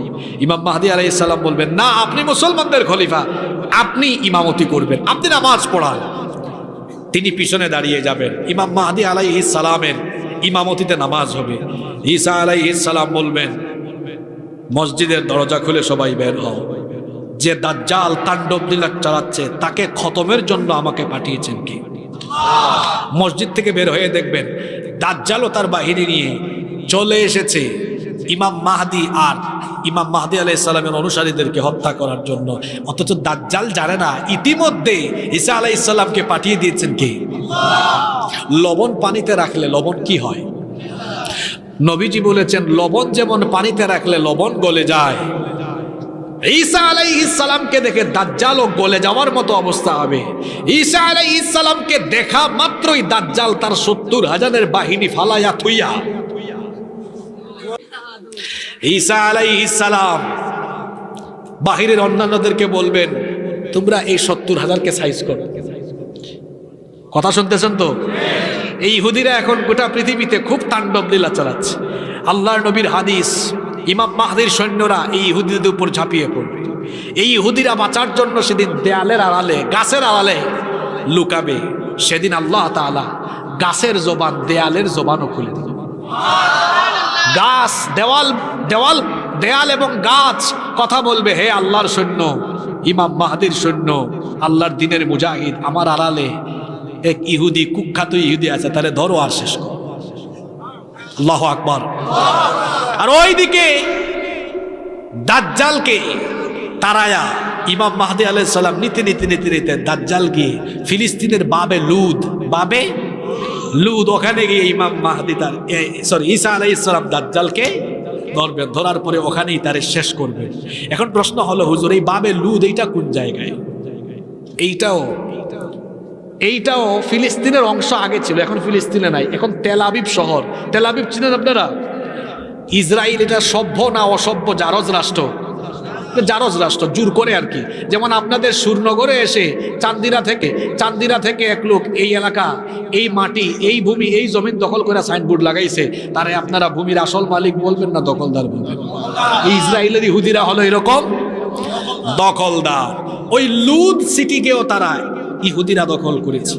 এই ফিলিস্তিন হলো আগামী দুনিয়ার কেন্দ্রবিন্দু। এখানেই ইমাম মাহদী আসবেন, এখানে দাজ্জাল আসবে, এখানেই দাজ্জালকে হত্যা করা হবে, এখানে ঈসা আলাইহিস সালাম আসবেন, এবং এই ফিলিস্তিন হবে আগামী দুনিয়ার শাসনের কেন্দ্রবিন্দু। গোটা দুনিয়াতে মুসলমানরা অত্যাচারিত হচ্ছে, নিপীড়িত হচ্ছে। এই অবস্থা থাকবে না। অন্ধকারের পরে যেমন আলো আসে, রাত 11টা হয়ে গেছে মানে সকাল হওয়ার সম্ভাবনা বাড়লো না কমলো, ঠিক তেমনি ভাবে মুসলমানদের এই দুর্দিন যত বেশি বাড়ছে, সুদিন কাছাকাছি চলে আসতেছে। ভয় পাবেন না, আপনারা শেষ জামানায় যদি ঈমানকে বাঁচিয়ে রাখতে পারেন, দেখবেন আগামীর জামানায় ইসলামী যে নেতৃত্ব আসতেছে, কুরআনী শাসন আসতেছে, সেই কুরআনী শাসনে আপনিও থাকতে পারবেন ইনশাআল্লাহ। জন্য আমাদের কাজ হলো, শেষ জামানায় নবীজি বলেছেন ঈমান বাঁচিয়ে রাখাটা কঠিন হবে। এখন আমাদের সবাইকে ঈমানের প্রতি মনোযোগী হওয়ার দরকার আছে না নাই? এজন্য আমার যুবক ভাইদেরকে বলবো, ভাই ঈমান বাঁচাও, সেফটি ফার্স্ট। আগে নিজেকে বাঁচাইতে হবে। মানুষ বলে না নিজে বাঁচলে বাপেন না, নিজে বাঁচলে মানে নিজের ঈমান বাঁচাতে হবে। এখন ঈমান হরণ হওয়ার জন্য কিচ্ছু লাগে না, এটাই যথেষ্ট। ঠিক আছে কথা? ঈমান হারানোর অনেক উপাদান আছে। যুবকদেরকে, তরুণদেরকে, ছাত্রদেরকে, চাচাদেরকে, মা বোন সবাইকে বলছি, আমরা শেষ জামানায় আছি। আসুন, শেষ জামানায় ঈমানের উপরে টিকে থাকার জন্য যা করা দরকার তা করতে হবে। ঈমানের উপর টিকে থাকার জন্য এই কুরআনের সাথে থাকতে হবে, উলামায়ে কেরামদের সুহবতে থাকতে হবে, নিজেদেরকে সব সময় কুরআন সুন্নাহর পথে রাখতে হবে। তবেই আমরা ঈমানের পথে থাকতে পারবো ইনশাআল্লাহ। আল্লাহ আমাদেরকে ঈমানের পথে অটল রাখুন, অবিচল রাখুন। আর কত গজল হবে? গজলের চাইতে, শুনেন আমার কথা রাগ করেন না, আপনারা গজল শুনতে চাইছেন, তো ভালো কথা। আপনারা আগে যুবকরা গান শুনতে চাইতো, কিন্তু এখন গজল শুনে, এটা ভালো না খারাপ? এটা ভালো। কিন্তু আমার ভাইরা, আমরা মাহফিলগুলোকে যেন দ্বীনি শিক্ষার আসর বানাই। আমার কথা আপনারা কষ্ট পাইয়েন না। বলবেন হুজুর এতক্ষণ ভালো ওয়াজ করছেন, শেষ দিকে আপনি কইলা কি বইলা গেলেন। কিছু কথা, সত্য কথা একটু শুনতে তিতা লাগে। মাহফিলগুলোকে বর্তমানে সার্কাসের মঞ্চ বানিয়ে ফেলা হচ্ছে। যেমন মাহফিলগুলিতে চিল্লাচিল্লি, লাফালাফি, 1 ঘন্টার মধ্যে আধা ঘন্টা ইসলামী সঙ্গীত। হ্যাঁ, ইসলামী সঙ্গীত ভালো, আমিও তো ফাঁকে ফাঁকে হয়তো 4-5-6 মিনিট গিয়েছি, কিন্তু সেটা ফাঁকে ফাঁকে প্রসঙ্গক্রমে। কিন্তু মূল লক্ষ্য রাখতে হবে কোরআন আর হাদিসের টেক্সট নসের দিকে। এখানে কোরআন হাদিস বেশি বলতে হবে। এখন বাংলাদেশে মাহফিলের অবস্থা এইরকম হওয়ার পেছনে বক্তাদের চাইতে মাহফিল আয়োজক আর শ্রোতাদের দোষ সবচেয়ে বেশি। কারণ এখানে সার্কাসওয়ালাদেরকে বসাইছে কারা? সে নিজে বসে গেছে, সে বলছে আমাকে বসান, আপনি তো বসাইয়া দিয়েছেন। এই পবিত্র মঞ্চগুলোতে আগে আমরা দেখতাম, আমার বয়স তো বেশি না, যাই হোক, ছোটবেলা আমরা দেখেছি আমাদের ওলামায়ে কেরাম কত সুন্দর সুন্দর কথা বলতেন। এখন এখানে দেখা যায় হায় হায় হায়, কেউ হাসায়, কেউ কাঁদায়, কেউ লাফালাফি, কেউ গান, কেউ আবার যুবকদেরকে, তরুণদেরকে প্রেম প্রীতি শিখায়। এগুলো কি এইসবের জায়গা? কথা বলেন না কেন? আপনারা ঠিকও কর, আবার সব আমরাই করি। এজন্য আমাদের উচিত হলো আমরা যারা কোরআন হাদিস বলে তাদের কথা শুনব, এবং হুজুরদেরকে বিষয় দিব আমরা যে হুজুর আপনি কোরআন দিয়ে হাদিস দিয়ে কথা বলেন। যেমন আমি সব সময় চেষ্টা করি নোট সামনে রেখে কথা বলার। অনেকে বলে এই হুজুরের সামনে নোট থাকে কেন, দেখে দেখে ওয়াজ করে কেন? এটা আসলে দেখে দেখে ওয়াজ না। এখানে কি আছে আলেম ছাড়া কেউ বুঝবে না। কেউ বুঝবে? জেরো নাই, জবরও নাই, কিছু পয়েন্ট এখানে লেখা আছে। আমি যখন যে বিষয়ে কথা বলি কিছু পয়েন্ট আমার সামনে থাকে। পয়েন্ট সামনে থাকলে কি হয়, আমার আলোচনাটা পয়েন্টের বাইরে যায় না। যেমন রাস্তা দিয়ে গাড়ি চালাইলে রাস্তার বাইরে গাড়ি যায় না। কিন্তু কোথাও যদি রাস্তা না থাকে, এরকম বলা হয় জমিনে গাড়ি চালান, তাহলে দেখা যাবে মাঝে মাঝে হের জমিনে, মাঝে মাঝে ওর জমিনে। কথা কি বোঝা যায়? তো এই জন্য আপনি স্টেজে ওঠার আগে একটা বিষয় নিয়ে পড়াশোনা করেন, গবেষণা করেন, কিছু পয়েন্ট তৈরি করেন, আর তার আলোকে কথা বলেন। বর্তমান বাস্তবতা এবং মানুষের প্রয়োজনের আলোকে মানুষকে যে মেসেজগুলো দেওয়া দরকার, তার আলোকে পড়াশোনা গবেষণা করে সেই মেসেজ দেন। এখন আমাদের দেশে অনেকে বের হয়েছে, সে নিজে বিয়ে শাদী করে নাই, মানুষকে বিয়ে শাদীর ফজিলত বুঝায়। তো এটা যেমন আমার বউ আছে, আমার সংসার আছে, এখন বিয়ে আর সংসার কি জিনিস এটা আমি ভালো বুঝবো না, যে বিয়ে করে নাই হে বুঝবে। যার বউ আছে সংসার সে বুঝে না, যার বউ নাই সে সংসার বুঝে। কথা বলেন না কেন? এরপরে দেখা যাচ্ছে এখানে কেউ হুট হাইট কুইট কাইট, কেউ আছে আবার 1 ঘন্টার মধ্যে 30 মিনিট গজল। আবার মাহফিলের শ্রোতারা বলছে হুজুর আজান দেন একটু। তো মাহফিল কি আজান দেওয়ার জায়গা? আজান দিবে এটা কোন ওয়াক্তের আজান? আপনি ডেইলি 5 বার আজান শুনেন না গো মা, ওই আজান শুনে নামাজে যায় না, আর মাহফিলে আসলে হুজুর আজান দেয়। তো মুয়াজ্জিন যে আপনার গ্রামের 5 বার আজান দেয়, ওই আজান কি মজা লাগে না? ওই আজান শুনে তো আপনি নামাজে যান না। আমার কথা কষ্ট পাইয়েন না। আমরা এই মাহফিলগুলোকে বানাবো দ্বীনি শিক্ষার আসর, দ্বীনি শিক্ষার, যেখান থেকে আমরা কিছু মেসেজ পাবো। যেমন আজকে যদি পুরো আলোচনা মনে রাখতে নাও পারেন, একটা হাদিস মনে রাখলেও চলবে। ওই যে আলোচনার শুরুতে বলেছিলাম, শেষ জামানায় এমন কিছু শাসক চাপিয়ে দেওয়া হবে, এরা সিদ্ধান্ত নিবে তোমাদের স্বার্থে না নিজেদের ক্ষমতার স্বার্থে। এই পরিস্থিতিতে তাদের সিদ্ধান্ত মানলে ঈমান হারা, না মানলে জীবন হারা। করবা কি? অন্তত এই যে হাদিসটা বলেছি, এটাও তো আমাদের কাজে লাগতে পারে কি পারে না? এরকম আমরা মাহফিল থেকে যদি 2-1টা জিনিসও নিয়ে যেতে পারি, এটা হলো সার্থকতা, এটা হলো সফলতা। আল্লাহ আমাদের